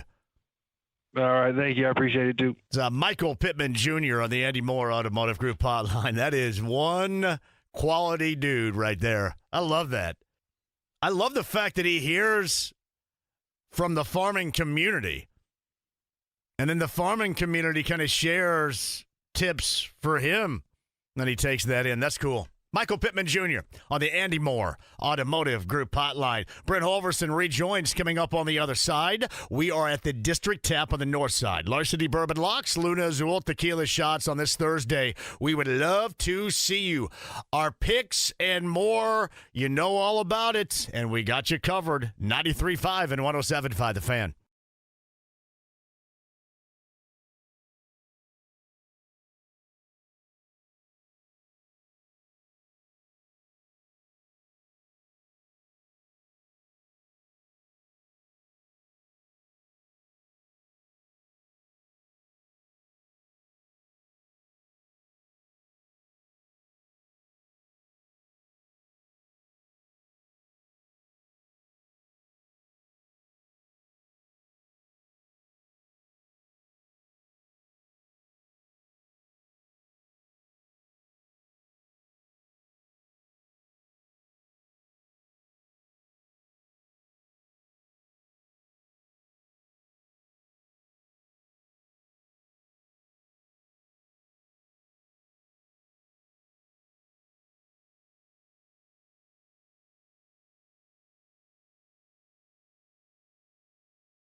93.5 and 107.5. The Fan. Michael Pittman Jr., farmer, friend of the show, podcast 1075thefan.com. Enjoyer of Calvin, Daniel Jones, under center right there. Look at Calvin Fitch over there enjoying that drink. Absolutely. A little sampler. He's got a little larceny over there. He's following Calvin's the lead. a good man right there. He is a good dude right there, He's man. a bass fisherman. He's like Babe Winkleman over there. Babe Winkleman. Remember Babe Winkleman? Is he like a bass fishing? He's a legend of bass fishing. Is he? Who's that? Bill Dates? I know Babe Winkleman. You don't know Babe Winkleman? He has a show and stuff. I know Luke Foley. I mean, Luke Foley's a fisherman, but 317-239-1070. That's the text line. Let me know. Do you guys know who Babe Winkleman is? I'm just making crap up right here. That's a good name, This is a though. real I like deal. That. I like that. Babe Winkleman. Fishing legend. All I can think of is Einhorn's Winkleman. Winkleman's Einhorn, but it should be Finkel. So I don't know who Babe Winkleman is, John. JMV, my wife says Kurt Signetti, the IU head coach, resembles Dan Aykroyd. I have some toasted white bread, please. What do you think, Matt? I do not think he looks like Dan Aykroyd. That's the first time. Hey, Illinois, IU, coming up this weekend. You got to pick on that? Man, it's going to be a great game. It's, what is it, number 9 and number 19, I think, is the standings, right? Is that kind of where we're at? Yeah, 9 and 19. True story. IU is a 6-point favorite, and I think this is going to be a somewhat closer game. I don't know. I'm seeing like a 30-26 score here. IU winning. I don't know about covering that 6, but you got to hope. I mean, they're going out putting some points after. They dropped 72 burger on your Sycamores, my friend. You got to see that. And what was that line we talked about? That 44 and a half? Yeah, 40. Yeah. Oh, it's a big number. Oh, my goodness. And they probably had that by the half. 7. They did have it. I think it was 44-0. It was ugly. So, yeah, I know. You guys are telling me about how great of a bait putter on her Babe Winkleman might be, which means he's a master. Exactly. Thank you very much. You guys think I'm going to trip right into that read? I'm not here. At the District Tap on the north side. No, a good weekend of college football, and certainly that's the highlight. Hey, when are we going to be down at the Upstairs Pub? When does that come up? That is, I believe is that in October or November? I think we're in November now. Next week we're going to talk about next week yet? So we can if we want. Next week we are at the Slippery Noodle downtown Indianapolis. See our friends Sean Lothridge and Jason Amonette. We are at the Upstairs Pub in Bloomington, November 13th, Thursday, November 13th. God. We will be in B-Town. Love the Upstairs. I remember when it used to be connected to hooligans. And in fact, I mentioned this over the weekend. Trent Green was a part of the CBS broadcast with Kevin Harlan. The last time I was in the same room with Trent Green, he was in Hooligans, and the chicks were just flocking to him. Not you? You want to know how many chicks were flocking to me? Like a big fat zero, nothing. And the one I walked by said, because I was wearing a turtleneck. Excuse me, sir, can I get a drink? Yes. I was wearing a turtleneck with a gold chain on the outside, and she said, you know what? You look like that lead singer of Color Me Bad. Which I should have taken like then instead of just looking like me. Hey, next time play it up. Hey, I'm in town. We're doing a little gig on the outskirts. Yeah, we're going to go out here. I want to sex you up. Exactly. But, true story. Hooligans used to be right. I've got great. Hooligans was a great bar, but it got closed because it let too many underage people like me in. Well, that becomes an issue, John, after a while. But that comes back to get you. I will tell you this, though. Upstairs Pub, I was there for the opening night, Monday night football game. That was the Vikings and Bears, and it was completely packed. About 75% Bears fans. It's a go-to in Bloomington now. It really is. It is the number one account in Bloomington, and it was wild. That pick six that the Bears had, the place erupted. People were dancing on the bar. I mean, it was just absolutely nuts. And then the turn of the page happened, and then Minnesota came back to win the game, and everybody was like somber, and the Bears fans left right away. Legendary John McDonald is in here right now. Johnny Mack. Johnny Mack. Johnny Mack. Johnny Mack. This place has been like 9 different things the last time Johnny Mack was in here, I bet. It has. It has. The Music Mill. Remember the Music Mill? I saw Posen in here. Remember Posen? Well, we'll say Asia played in here. Oh, that's right. Once upon a time right here. Quick break. We'll come back. We hear you, James. And James is trying to guide us into the 5 o'clock hour. Mike Chappell of CBS 4 and Fox 59. Brent and I return. Dan's going to be back here as well in the Harris Hoosier Park race of the day. That and more from the District Tap on the north side. It is Larceny Bourbon Locks, Luna Azul Tequila Shots for Week 3 with 93.5 and 107.5 The Fan.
The Ride with JMV. Give me my theme music. 93.5 and 107.5. The Fan. The District Tap, North Side, Clearwater Crossing. I am so glad that you've made the appearance to listen.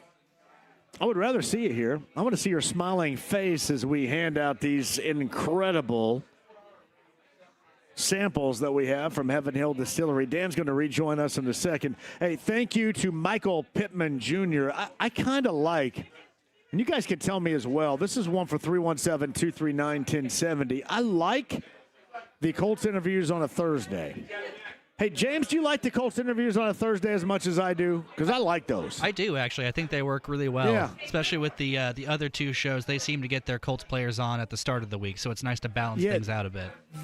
They go Monday, and I got to give a shout-out, and this is probably going to come off wrong, which is like normalcy for me, but to Matt Conti and that group over there for constantly getting us content for the show. Whereas, unfortunately, as much as, I love the Pacers and Pacers Sports Entertainment, and we watch and pay attention to the Fever, other than Chad Buchanan, because I have a personal relationship, I get jack squat.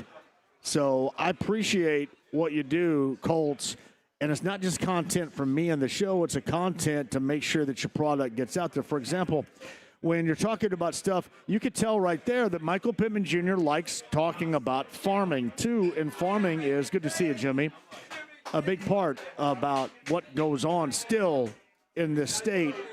And that is such a relatable and a good thing. And it's something that because the Colts and Matt Conti let that happen. That's just a little bit of advice right there for those that handle teams. Why you, especially if somebody is a really good communicator, you want to get them out there in front of everybody with that level of communication. Just a thought right there for you, too. District Tap on the north side. Meantime, on the Andy Moore Automotive Group hotline as we enter week number 3 of this NFL season. The Colts on the road down in Tennessee against the Titans. Mike Chappell of CBS 4 and Fox 59 joins us now. I asked this question, Mike, earlier this week. If the Colts were to go down there and lose, these have been tight games in the past 4 with the Titans, certainly. But the dynamic has certainly changed going into this week number 3 on Sunday with this matchup in mind. But is the goodwill that clearly has been built, does that disappear if the Colts go down and lose their first road game of the season in Nashville Sunday? Not completely, but it would be a major opportunity lost. You and I have talked, and back in the offseason, I thought, 6-2 is very, very realistic. It is. If you're a decent team and you get good quarterback play, it is. And I think of the first 3 games, to me, this was the easiest at Tennessee. But if you think you're good enough to just roll the ball out there and win, you're crazy. Go back. Denver's legit. They really are. But think about what had to happen in that game to win. Nix had to throw a stupid interception. Lutz had to miss a 42-yard field goal. And then somehow you win after setting up for a 60-yard field goal. So I like where this team is, but it should have no reason to say, hey, we've got this and we're going to go down there. And young quarterback and all that, a young quarterback like that can go off at any time. So, make life miserable for him. I think they win like 27-17 and sort of a comfortable game. But, boy, you don't go in the fourth quarter one possession to where one fluky play. Again, I've said this before. What I like most about what this team has done in 2 games is, in my mind, they've done nothing special. Daniel Jones hasn't been throwing 60-yard bombs. They've just been executing and playing fundamental ball, and that's encouraging. I think because that's the kind of thing that travels, and the defense needs to play better than it did last week, but they should get Ward back. They should get Latu back. I like this team, and as we've seen back in the Manning era, when you go 3-0, something like that, it just makes the rest of the season doable. You're not chasing. You're not, trying to make up margins and all that. And then, by the way, you've got Houston not getting itself together right now. So, boy, this is when you strike. And I'm not saying you go to Tennessee and win 40-0, but you are the better team. And just go down there and take care of business and convert, and you walk home 3-0, and then we'll see what happens. Mike, this is the Lou Anarumo game because now all of a sudden we see mixed results. It was refreshing and feel good after week 1. Not so much was his defense really in a lot of categories in week 2. I know they were missing 2 players. We'll talk about that in a second. But this is the Lou Anarumo game to really mess up the mind, the thought process, the decision-making of a rookie quarterback that even in week number 3 should be ripe to be messed up. This is where I focused my attention at the outset on Sunday is what this Colts defense can do to turn Cam Ward over. If they don't, then all of a sudden I think this game hangs more into balance than what we're thinking. Right. I remember like Peyton's third game. It might have been in New England. It might have been the third game or fourth game or whatever, but they turned him inside out. Now, that was Belichick, I understand. But someone asked Daniel Jones about when he was a rookie in 19, what did he face? And he said, defenses want to speed you up, get you trying to do too much too soon, and sort of trick you with coverages. And I think if they can get Ward back, which I think he's back, and Latu, one thing they've got to get fixed on defense is edge rush pressure. I can't remember a game where a Colts defense had 0 sacks, sure, but 0 quarterback hits. I've never seen that before. And I still think DeForest Buckner was screwed out of a sack. He sacked Bo Nix, he did, and they took it away from him. But they've got to get that edge rush cranked up. Kwity Paye, as good as he is against the run, they need pressure. Tyquan Lewis, Ebukam, they need to get some pressure in, and that's got to start with those guys up front. So far, it's been really hit and miss. 2 of the 3 sacks have been by DBs on blitzes. So they've got to get that front pressure cranked up. And this is a guy that's been sacked 11 times in 2 games. So this is a great chance to do exactly what you said, and they need to. I was really disappointed in the defense this past Sunday, and I know that they were missing 2 guys. They were missing Latu. They were missing Ward. No question about that. But still, it seemed like really Denver did a lot, especially early on, of whatever they wanted to on the ground, certainly. Yeah, and then, of course, Xavier Howard has had better days. He gets beat on the long touchdown by Mims, and then he has those 3 penalties in 5 plays. Hopefully that was that knocking the rust off, because they can't if that's going to continue, then put Jonathan Edwards out there and let the young kid play. But again, getting Ward back gives it, maybe they put him on Ridley and try to take that part of the game away. But Tony Pollard can take over a game. He's got like 160 yards, and again, the one thing you don't want to do is give that young quarterback a run game to where, all of a sudden it's not on him. He's completing 50% of his passes, for crying out loud. We've seen how that works. It's hard to run an offense with that kind of accuracy. So, kind of take away the run game and give Grover and Buck some help inside, because again, you can't. Again, I was disappointed last week, even without Ward and Latu. I thought they could have done more, should have done more, but they should be closer to 100% this week. And this is the time when you play teams like this. As I say, everybody's on scholarship, but doggone, you've got the advantage. Take advantage of it. Yeah, I'm telling you, if you were to have said to people, here's how you start 3-0 in the season, This is really incredible stroke of luck. And I say luck because of last week. I mean, really what we should be talking about this week is how mismanaged certainly the end of that game was. And, right. You know, there's a lot of stuff that's like fireable for that, too. We'd be talking about how, well, Shane Steichen is this and Shane Steichen is that.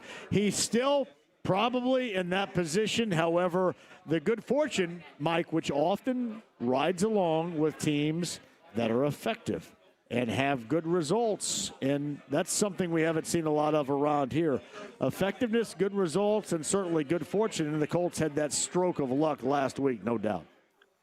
You know what I was most pleased with, not that it matters, but on Monday Shane came out and said, yeah, my bad.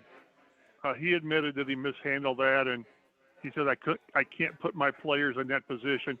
Because after the game on Sunday, he said, we were in field goal range. Yeah, for a 60-yarder, for crying out loud. So I was impressed that he came out and said, man, I shouldn't have been that passive. They could have thrown the ball. It was like they were so concerned about not giving Denver time on the clock if you scored that they forgot that you need to score. So it worked out. I would much rather have a learning moment in a win than a loss, because at the end of the year, not too many people is going to remember that you got darn lucky. You know, Tony Dungy and a lot of coaches always say most games are lost. In my mind, Denver lost that game. Now, the Colts did what they needed to do to take advantage. But you take away one of those three things, the missed field goal and the stupid interception and the leaping and the leverage call, and the Colts lose. So, but again, it's how many times have we seen dumb things happen and the Colts are on the wrong side? So, you know, maybe this is one of those years where things fall into place and good things happen. One thing that Rod, I really like is they're doing nothing special. But I wrote about yesterday how Daniel Jones, when he had his best season in 22, when he had Saquon Barkley going crazy, 1,300 yards, he's got Jonathan Taylor, who is almost as good as Saquon Barkley. And when you don't ask your quarterback to have to do too much and just make plays, which Daniel Jones is doing more, he's averaging like 9.3 yards an attempt. That's crazy.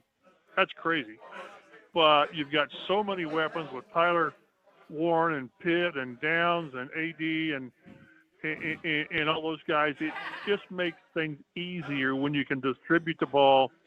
You're not one player heavy on offense. And I still think that this team will go as far as the offense takes it. But so far, so good. Now, they're not going to, again, I'm writing right now that, you know, no punts in 2 games. Really? That doesn't happen. But it just shows you the efficiency of the offense and the fact that Shane Steichen went for 4th and 2 twice at midfield. But, again, so far so good on Daniel Jones and his offense. To Mike Chappell of CBS 4 and Fox 59 on the Andy Moore Automotive Group hotline. You mentioned the rookie Tyler Warren tied in, which he's been outstanding so far. Limited in practice duties earlier today. What's your thought about Sunday? I think he plays, and it's easy for me to say it's not my toe. But I think that early in the season, when you've got guys and they've got something, a hamstring or a toe or whatever, you err on the side of giving him a day off. And, you know, I saw him in the locker room, and he's walking around fine, which is hardly an indication of how a guy is. I think he plays. I think most everybody plays. I think there's a chance Tyler Goodson plays this week. So, yeah, and boy, Tyler, we spent all offseason talking about what a Tyler Warren can do for this offense. And we've seen it, haven't we? And we've not seen everything this kid's got. There's still more to his game, but he just opens up so much. It's funny. Jonathan Taylor had those 2 long receptions, or the long reception where he went out of the backfield on the one, and the defense couldn't get to the corner on him. But on the touchdown, they just left him alone for your best offensive player. Well, that's because you've got Tyler Warren, you got Michael Pittman, you got all these guys. And somebody's going to be open. and it's on the quarterback to find him. That's why I say at the end of the season, I'm not sure any player is going to have incredible stats, really impressive stats. Maybe Warren, maybe. But when you've got 5 guys plus a running back that can do what they do, it just makes it easier to play offense. Alec Pierce is making great catches. Josh Downs just moves the chains. He's due for a game. Josh Downs is due for one of those 8 catches for 120. He just is. So again, I like what they're doing. And doggone, don't think you've done something so far. Go down to Tennessee and just take care of business. Because if they don't, you're going to pull out this must-win crap again. And we don't need to fuel you and your must-win stuff too early in the season because they've already done the must-win by winning the opener. How about that? Nah, yeah, and then you can just kind of take it for what it's worth in week 4. You start 3-0, and then you go, to me, the best game on the schedule, best team on the schedule you're going to play is going to be at SoFi in Southern California against the Rams next week. So, see what happens as a relative gauge. But then you come back home with Arizona and the Raiders. Yeah. So, again, this schedule is just begging this team to take advantage of it. It's going to get tougher later. The game at Pittsburgh, I don't know. I'm not impressed by the Steelers, but that's me. But, I again, starting off like they have, it gives you a chance to do something as opposed to chasing. And as long as Houston can't get its act together, that's a good thing. Their offense consistently has looked good, and it's got multi-threats, and it's not making mistakes. The quarterback's not making mistakes. Everybody looks comfortable. It's why we kind of lean on this defense, and this, to me, being Lou Anarumo's game coming up on Sunday, I disagree. to make sure we're not talking about a different level of ridiculousness this time next week. Well, and there have been times in the past that this team's done that defensively. You want to say, well, the Giants game last year, where they scored a zillion points and yards and made Drew Lock look like an all-pro. That's what you can't do. And as bad as the team might look, I think Tennessee scored 1 touchdown in 2 games. 1 touchdown. Then make it a third game where they don't get their act together.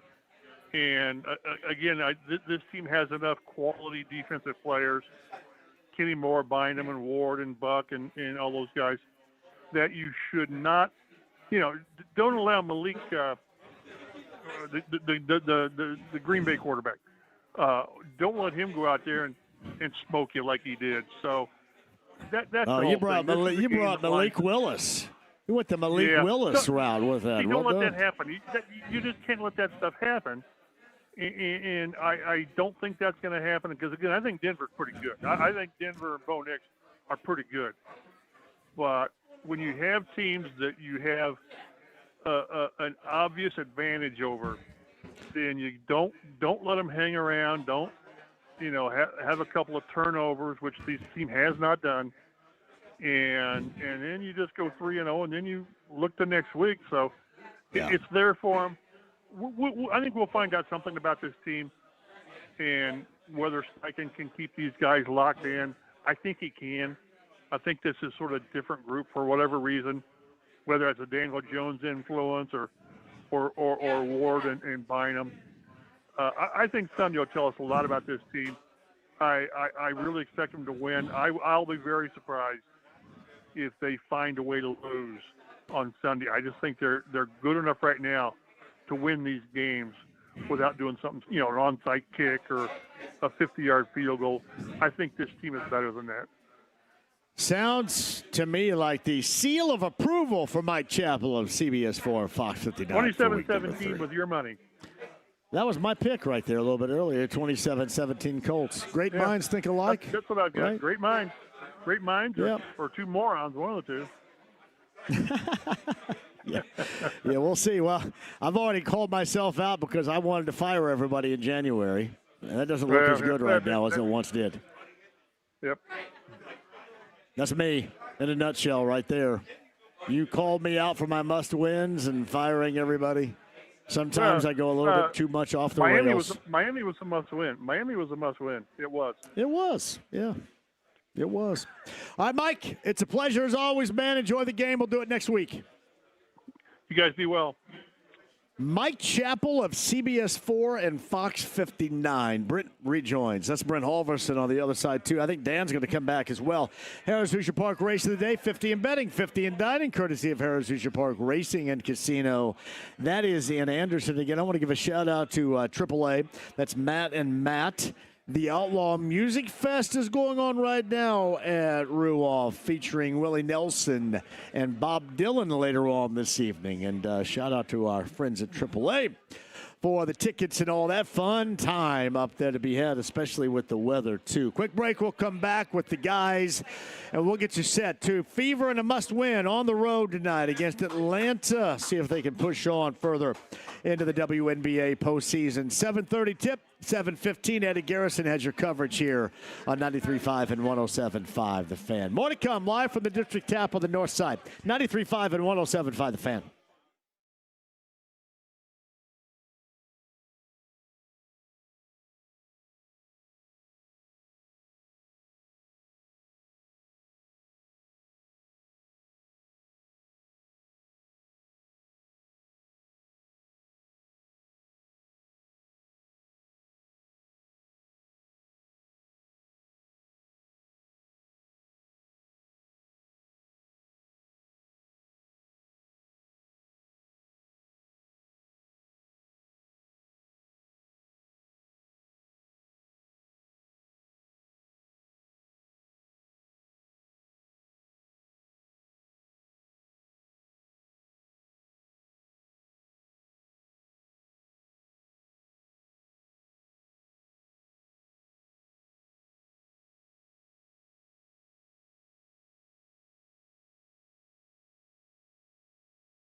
The Ride with JMV. Pay him. Pay that man his money. 93.5 and 107.5. The Fan. Oh, you son of a guns are awesome. This is Kate Bush right here going to re-enter. Hey, James, when does Stranger Things fire up another season? Is that in December? Do you know? I think it is in December. It's going to be coming up here soon. You remember how famous Stranger Things made this song? Oh, yeah. It was. I had never heard this song before it aired on Stranger Things, and then I heard it everywhere. It was. They did the same thing to Master of Puppets for Metallica, too. Boy, they did, didn't they? I remember this from 1986. I thought it was a great song then. But, man, did it get a boost. Kate Bush got a boost out of that. That may be 3 years ago now. It seems like it's taken forever to get the season underway. I was in Kroger yesterday, as I kind of always am, I guess, and they had Stranger Things Doritos. Like an old-school-looking Dorito bag, but it's, like, mixed up and had some Stranger Thing Doritos. Looks like... You think that'll boost it up, huh? Absolutely. Looks like Stranger Things will start November 26th for Volume 1, and then December, Christmas actually, will be Volume 2. Oh, Volume 2 right there. I've never seen a full episode. I've seen highlights here or there. That makes me a really bad dude right there. Seems like it'd be right up my alley, though, with Stranger Things. Brent Halverson rejoins us from Heaven Hill Distillery. Are you a Stranger Things person? I am not. Me either. I am not. Don't get a lot of TV time. I do a lot of sports and then kids' sports and work and other work. And Stranger Things? It's fantastic. Is it really? There you go. What are we missing out on? There's a lot of like retro stuff that I'd love. Yeah, the first season's what everyone really loved, and they kind of spread it out so far that people have lost a little bit of some interest. But it's a great show. How many seasons? What's the investment of time? Oh my gosh, what is this, season 5? Season 5 that they're splitting into two But parts? it's gone long. Okay. Yeah, I mean it's gone on for it's been on for 10 years or something. I don't think I watched it when it first came out, but then somebody had told me about it maybe after the first season. I watched it. I was like, oh wow, I get why people are so into it. So it's worth the time investment, right? I totally think it is. All right, I don't think I've heard anybody that's seen it and been like, nah, I don't like it. Wonder what song it is going to give all new higher level of life to. You always kind of think about that. As James mentioned, Metallica, Master of Puppets. We all love that, but it got a boost out of it. Kate Bush running up that hill. Got a boost out of it. I wonder what's going to be next. Got to be something. I don't know how they come up with that stuff. Somebody just sits in a room and just. I just think you stick something in there and boom, there it goes, right? I guess. Well, you got a fan that's saying, "Hey, I want to bring back this right here. I'm a diehard Metallica guy." I'm on a fair guess right here. You guys remember the band The Hooters? Back in the 80s? The Hooters from Philadelphia, Pennsylvania. They had an album called Nervous Night. Most notably, And We Danced was the song, and Day by Day was a follow-up song. But they had in 1983 a song called All You Zombies, which I think is the best of the catalog, and I often wondered why it wasn't more popular. That's going to be my guess, because that also kind of Stranger Things, All You Zombies, there's a little relatable connection to be made there. I'm going to go with All You Zombies as being the retro song that gets a big lift from Stranger Things. That's impressive if it happens, John. You're like Nostradamus calling out things. Nostradamus right doing it. Hey, you don't have to be Nostradamus to know this is the place, Dan, to go later on tonight. You can watch, obviously, Thursday Night Football and the Fever in a decisive Game 3 in Atlanta right here tonight. Yeah, absolutely. Again, just to reiterate, biggest TV in the area, 8 feet by 30 feet. It's huge. It's seamless, just fantastic to watch games on. So we'll have a big Fever crowd here tonight, and we're looking forward to it. So how are you going to judge game sound? You'll go NFL football, or you go Fever? A little tricky. So another thing we do every other Thursday, we have a band, J. Baker Trio. Yeah, we have an outstanding, J. Baker Trio's a good dude, man. Yeah, and their following's just incredible. Oh, it is. Are they tonight? They are tonight. Oh, so wow. We'll have them playing out here, and then we'll probably have some Fever sound going on inside. Awesome. What a hell of a time, right? It really is. I mean, look at that. You got all 1, 2, 3 punch right there. You got Jay Baker Trio. You got the Fever playoff game. Could be a potential move to the next round with a W tonight, and then you've got little Thursday Night Football that we all love. I will say this. They've had so many injuries. It's been something to behold with what they've been able to accomplish, even in a season where Caitlin Clark's not played most of it, and I mean, hell, 3 or 4 people have been out, so it's been something, especially if you can move on to the next round.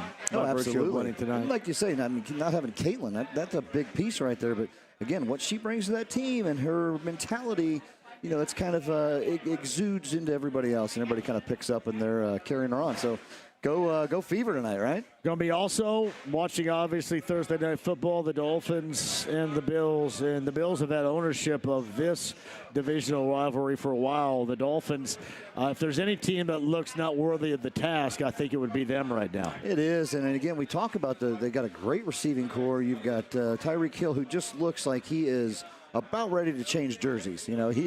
He's upset. He needs the ball, and you got to get him involved. Jalen Waddle caught a teddy last week. I did see you got two great receivers right there, and Devon Achane has ran. He's played very well this year. So they've got all the pieces. It's Tua that kind of concerns me a little bit.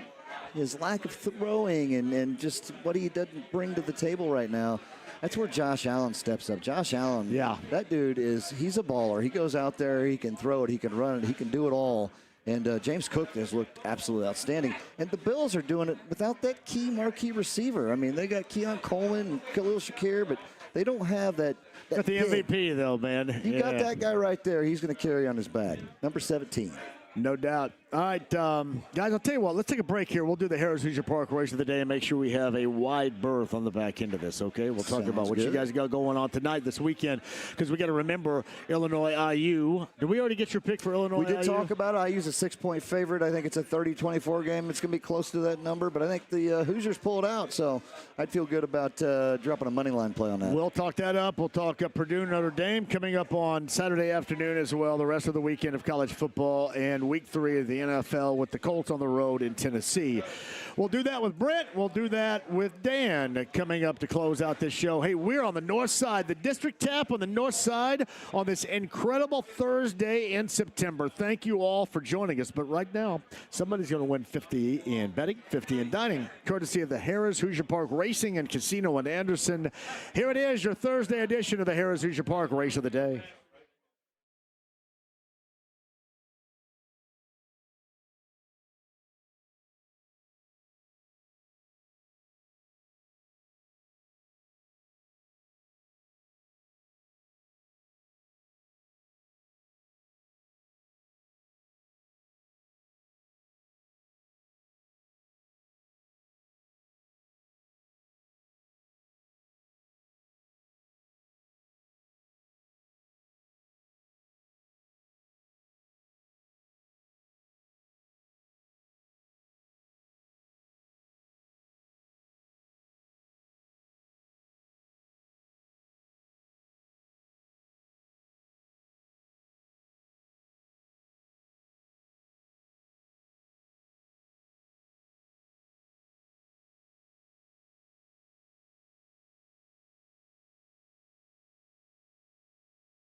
Putting the band back together.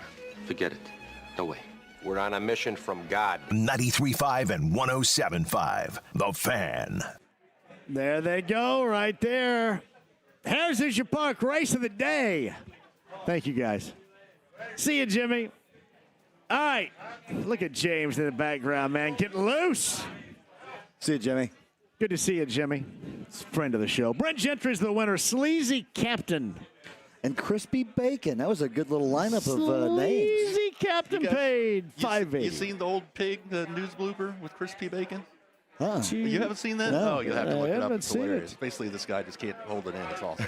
$5.80, $2 bet exacta. $2 exacta was 50-20 in the 50-cent trifecta. 21-25. That's your Harris Hoosier Park race of the day. 50 in betting, 50 in dining. Going to Brent Gentry on your Harris Hoosier Park race of the day. We do this again coming up tomorrow in the 5 o'clock hour. I'm going to go ahead and send out on X a horse list. You pick that horse, the right one, you can win your Harris Hoosier Park race of the day, where horse racing goes on now through November at Harris Hoosier Park Racing and Casino. Is in Anderson, too. Also, this reminder, Win Schuler's Spreadability is back for 2025. You can find the Spreadability. I know this to be true. At least 3 Meijer locations here in Central Indiana, including Carmel, Muncie, and Avon. If you find it now, so the Gordon's Food Service in Greenwood, if you find Win Schuler's Spreadability, make sure you grab multi-tubs and then tell everybody in pictures exactly where they can find the Spreadability this time of year of Win Schuler's cheeses. Dan is here from the District Tap on the north side. Brent Halverson of Heaven Hill Distillery. Some final minutes that we're going to talk up some football tonight, some fever tonight, and football this weekend as well, Brent. Absolutely. And again, not a better place to come than here at the District Tap, right? You heard it all. They got the fever game on. They got the Thursday night football. Jay Baker Trio here. I mean, that's a good 1-2-3 punch, my friend. Jay Baker Trio's got a strong following, too. You're right about that. Yeah, huge following, so we'll be at packed house tonight. So what time they start? They start at 8 o'clock. 8 o'clock. 11. And they play in that back corner. They actually play right where we're at. Oh, they're right here. Yeah, they are. On the patio, especially with nice that. weather like this. We love having them outside. Well, can't beat that right there. That Jay Baker Trio, right? Yes, and we should mention downtown's got some stuff going on tonight, too. Yeah, downtown. We have an official watch party for the Indiana Fever, so that's going on downtown. So either if you're going to the game, stop in, grab a drink, maybe something to eat, or if you're not going to the game, go in with a bunch of Fever fans. It'll be a full bar. Good times. Great place to be. Great place to be, and this has been outstanding. What a good show today. I mean, weather-wise, I mean, again, we talked. This is like, this is it. I love the garage door effect right to the patio. Cool breeze rolling in, man. I mean, you guys have done this right. So that's actually something we're about to upgrade tomorrow to make the outside even better. Or we're going to install more TVs underneath our pergola. We're gonna put more TVs, and we're going to put a big TV right in the middle facing outward. So you can enjoy the weather and watch whatever game's on. Look at that. You take something so good and you make it even better. Yeah, we were talking about what this place used to be, this building location used to be. Do you have the history in it? Pretty much. So last place I remember it was Brewstone. So that was maybe 13 or so years ago. The building was vacant for a few years. Then the Music Mill was before that. And then I think when I was a little kid, it was like a Leaps and Bounds or Discovery Zone. Some kind of a kids thing, right? I believe I remember that. Asia, in mostly full company, if you remember the band Asia. Yeah. Because it was like a super group that had a mixture of some different bands, but I think Asia played when it was the Music Mill for one of the final times ever right here. Maybe, yeah. There were some big names that came through, I heard. It's a little before my time, so I don't remember it, but a lot of people have fond memories and bring it up when they come in. That is long ago, and this is still a very major, busy place around here for real, but what a great place the District Tap is here, Brent. Absolutely, and again, this stretch, 82nd Street turns into 86, all the stuff right here. I mean, there's all kinds of stuff. But what you guys have done with this building, so has it been 12 years now? It's going to be 11 years next 11, month. Okay. And really that credit goes to 2 guys, Michael Cranfield and Bob Court, 2 local guys that took a spot that nobody said could make work and hired the right people and turned this thing into a booming business. And here we are running as strong as Did people tell them that this is a bad spot initially, did they? Absolutely. Yeah, Michael's actually in commercial real estate, so but he's got an eye for things, and him and Bob had a passion, and here we are 11 years later. Well, I'll tell you this, and absolutely before this, it was tough. Nothing was here long, you know, and it was kind of off the road a little bit. But what you guys did with the rebuild, the build-out, the facade outside, I mean, that draws your eye. You drive by 82nd Street, you look over, you see TDT, the District Tap, man, and it looks awesome. And again, you walk inside and it's like, oh, wow, this is pretty special. Yeah, a lot of improvements over the years. And again, that just goes back to Bob Court and Michael Cranfield that take the time and the money to make stuff happen and make this place better every year. Every year we're doing something. If you build it, they will come. They built it right? Yeah, exactly. That's awesome. And then downtown's been open how long now? So they opened, I believe it was 2020, right before they were right before COVID hit. Yep. So about the worst possible time ever. I was actually in there right before that happened, too. Right before it happened, too, doing the show. Yeah, so, we got the news the day before St. Patrick's Day that we had to close it down. Yep. Well, I mean, I was, at a place where we're going to be next week when everything did shut down. That's right. Yes, we were at the Slippery Noodle, and it was, what was it? There was Big Ten. And we were watching the Big East tournament, and they go to the half in the first game of the Big East tournament and never came back out. That's right. The sports ended. We're like, what's going on here? Yeah, it was, wow. It was incredible and something I never, ever want to see again because it was that bad. It really was. It shook the world, as we all know, and, hey, that's behind us now. We're 5 years past it, so it's good to be out and free again, and mask-free and all that good stuff. Gosh, hard to believe it's been 5 years. Huh? Yeah, I know, right? Yeah. Times do fly. We dig it, too. We got college football coming up this weekend. We talked a lot about Week 3 in the NFL, but 3:30, Purdue at 2-1 on the road at number 24, Notre Dame. The Fighting Irish 0-2. Barry Odom, I'm sure Boilermaker fans, even with the loss to USC, which was a gauge last week, it's one thing. But, man, Notre Dame being 0-2 is not going to make anybody in South Bend happy, regardless of the losses from that championship team or near championship team of a year ago. How do you view that game at 3:30 Saturday afternoon, Brent? I think Notre Dame comes out. It's a 25.5-point spread on that game, John. Yeah. I think they win by 30+. I think they covered. I think Notre Dame puts a stamp on it right here, and I think it's going to be ugly for Purdue. But, Notre Dame, they need to get a big W in the column. IU, Illinois, down in Bloomington. That is maybe the game of the weekend. Number 9, Illinois. Number 19, Indiana. Two quarterbacks with similar numbers. I've talked about that all week long with Luke Altmaier and with Fernando Mendoza. Similar numbers really across the board, too. The one thing that may be a little bit different is, to this point, Illinois' defense has been certainly more stingy. And then others would argue that maybe IU, so far, their non-conference or their season in the first 3 games to date has not been that challenging. However, it's not like Illinois is really standing out. They had a road trip to Duke, but other than that, really not much. So kind of even Steven, I think, going into Saturday night, especially considering what home field advantage could hold for IU down in Bloomington on Saturday night. Yeah, you mentioned that. So last Friday night, I had a lot of friends that went down to Bloomington and rode that 73-0 wave. It was all the way over your Sycamores. And, beautiful. I think it's going to be a great matchup. I mean, this is going to be a true test, right? Like we're going to see who's who. Like you said, number 9 Illinois, number 19 IU. I think we're in for a battle there, and it's a 6-point line. I think it's going to be a pretty close game. So hopefully they can pull that one out, and that would be a money line play for myself. Not lay the 6 on that one. Dan, any interesting games, college football of note coming up on Saturday to you? Those are the only 2 I've really been focused on, mostly because of business here. We anticipate being just packed for the whole afternoon and evening. So I haven't really looked at the slate of games, to be honest with you. Number 22, Auburn. Number 11, Oklahoma is the one we talked about a little bit earlier today, too. That's at 3:30 on ABC coming up on Saturday afternoon. One is kind of sneaky right here. This is the Fox noon game. Number 17, Texas Tech. Number 16, Utah. Both teams start out the season at 3-0, and both teams can get it up and down the floor briskly, if you will. I think that is kind of a sneaky, really good game at noon on Saturday. Briskly, I like the briskly term there. Yes. Yeah, it's a 3.5-point line. Utah, that's going to be a close one. I think it's a field goal game. Again, though, hey, you got to look at the that home field advantage is pretty big in college. It truly is. You look at a lot of dogs have been covering. The home dogs have been covering. So it's a Utah home game. I think Utah, it's going to be close, but I think they might pull out that number. You also got, Florida and Miami should be a pretty good game. And here's another one for you, too. 3-0 Tulane and number 13, 3-0 Ole Miss. That's a little sneaky right there. Didn't immediately jump off the page, but maybe a game of interest to watch. Yeah, I haven't looked at a lot of that, but I think that's probably I think it's an Ole Miss standalone game right there, right? I mean, I think Ole Miss kind of puts it to them. I just pulled it up, and Ole Miss is a 12.5-point favorite. I would kind of still take that. I think they win by 20.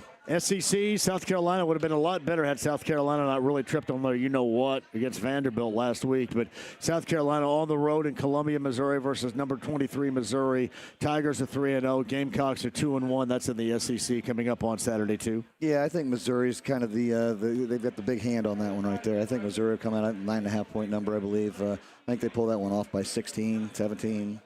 Something like that. That's Larceny Bourbon Locks, Luna Azul Tequila Shots. Week number 3, as we talked about. Again, 10 a.m., your Colts coverage begins with me on the Colts pregame huddle. That is on Sunday morning, a part of week 3, which begins with the Dolphins and the Bills and Buffalo. Brent, later on tonight. Yes, it does. And, again, we've been talking. I just noticed, I was kind of looking. 12.5 was the number when we started. Yeah. A little bit of money on Miami Dolphins. I think you might have swayed some people's picks there, You think John, so? Yeah, well, my play. 5-11 last week certainly would be here to sway somebody. That right? dropped a point. So anytime that point spread moves a full point, there's millions of dollars that make those lines move. And there was some Miami money that came in there. But I still think this is a Buffalo game. I mean, again, Miami hasn't shown us a whole lot. They look not really good at all week 1. Looked better last week. That Buffalo squad, though, they are tough. And, again, you got the MVP, Mr. Josh Allen, back there. He's tough to contain no matter if he's throwing it, running it, handing it off.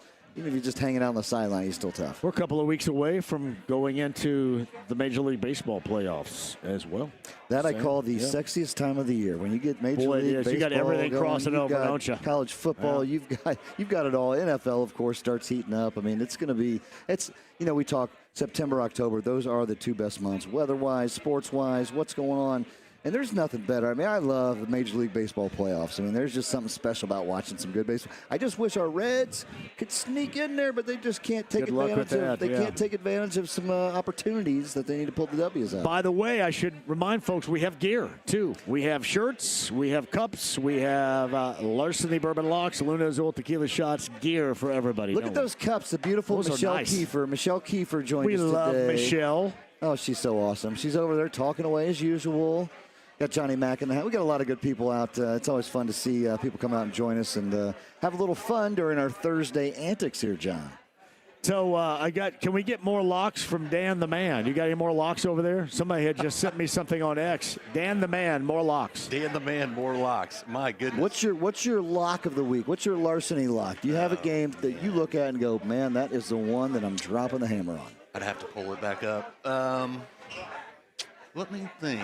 I don't. Your picks are down right there. Check your picks.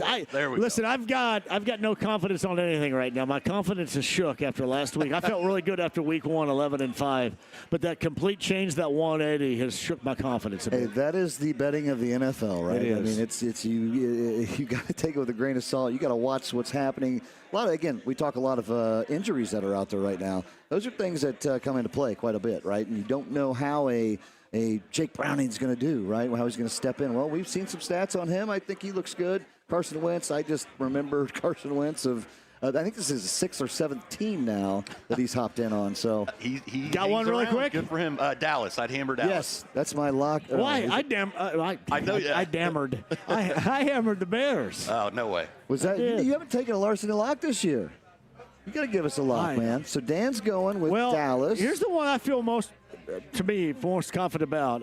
The Rams, plus 3.5 on the road against Philly. Wow. I feel good about that. Lock that up for me. And see, that's a ballsy lockup right there, too. That's just not coming in. I mean, that's got some guts behind it right there. You're going out after it. I like it, man. I appreciate you, man. Always a pleasure. Next week, Slippery Noodle, downtown Indianapolis. Dan, we got Jay Baker Trio here tonight, right? Jay Baker Trio here tonight, 8 o'clock. Come see him. Fever NFL football right here, District Tap on the north side. James, thank you. Dev, thank you. Isabella and Kevin over there in promotions. Tomorrow, Northeast Side, Castleton, Twin Peaks, Bud Light Blue Friday.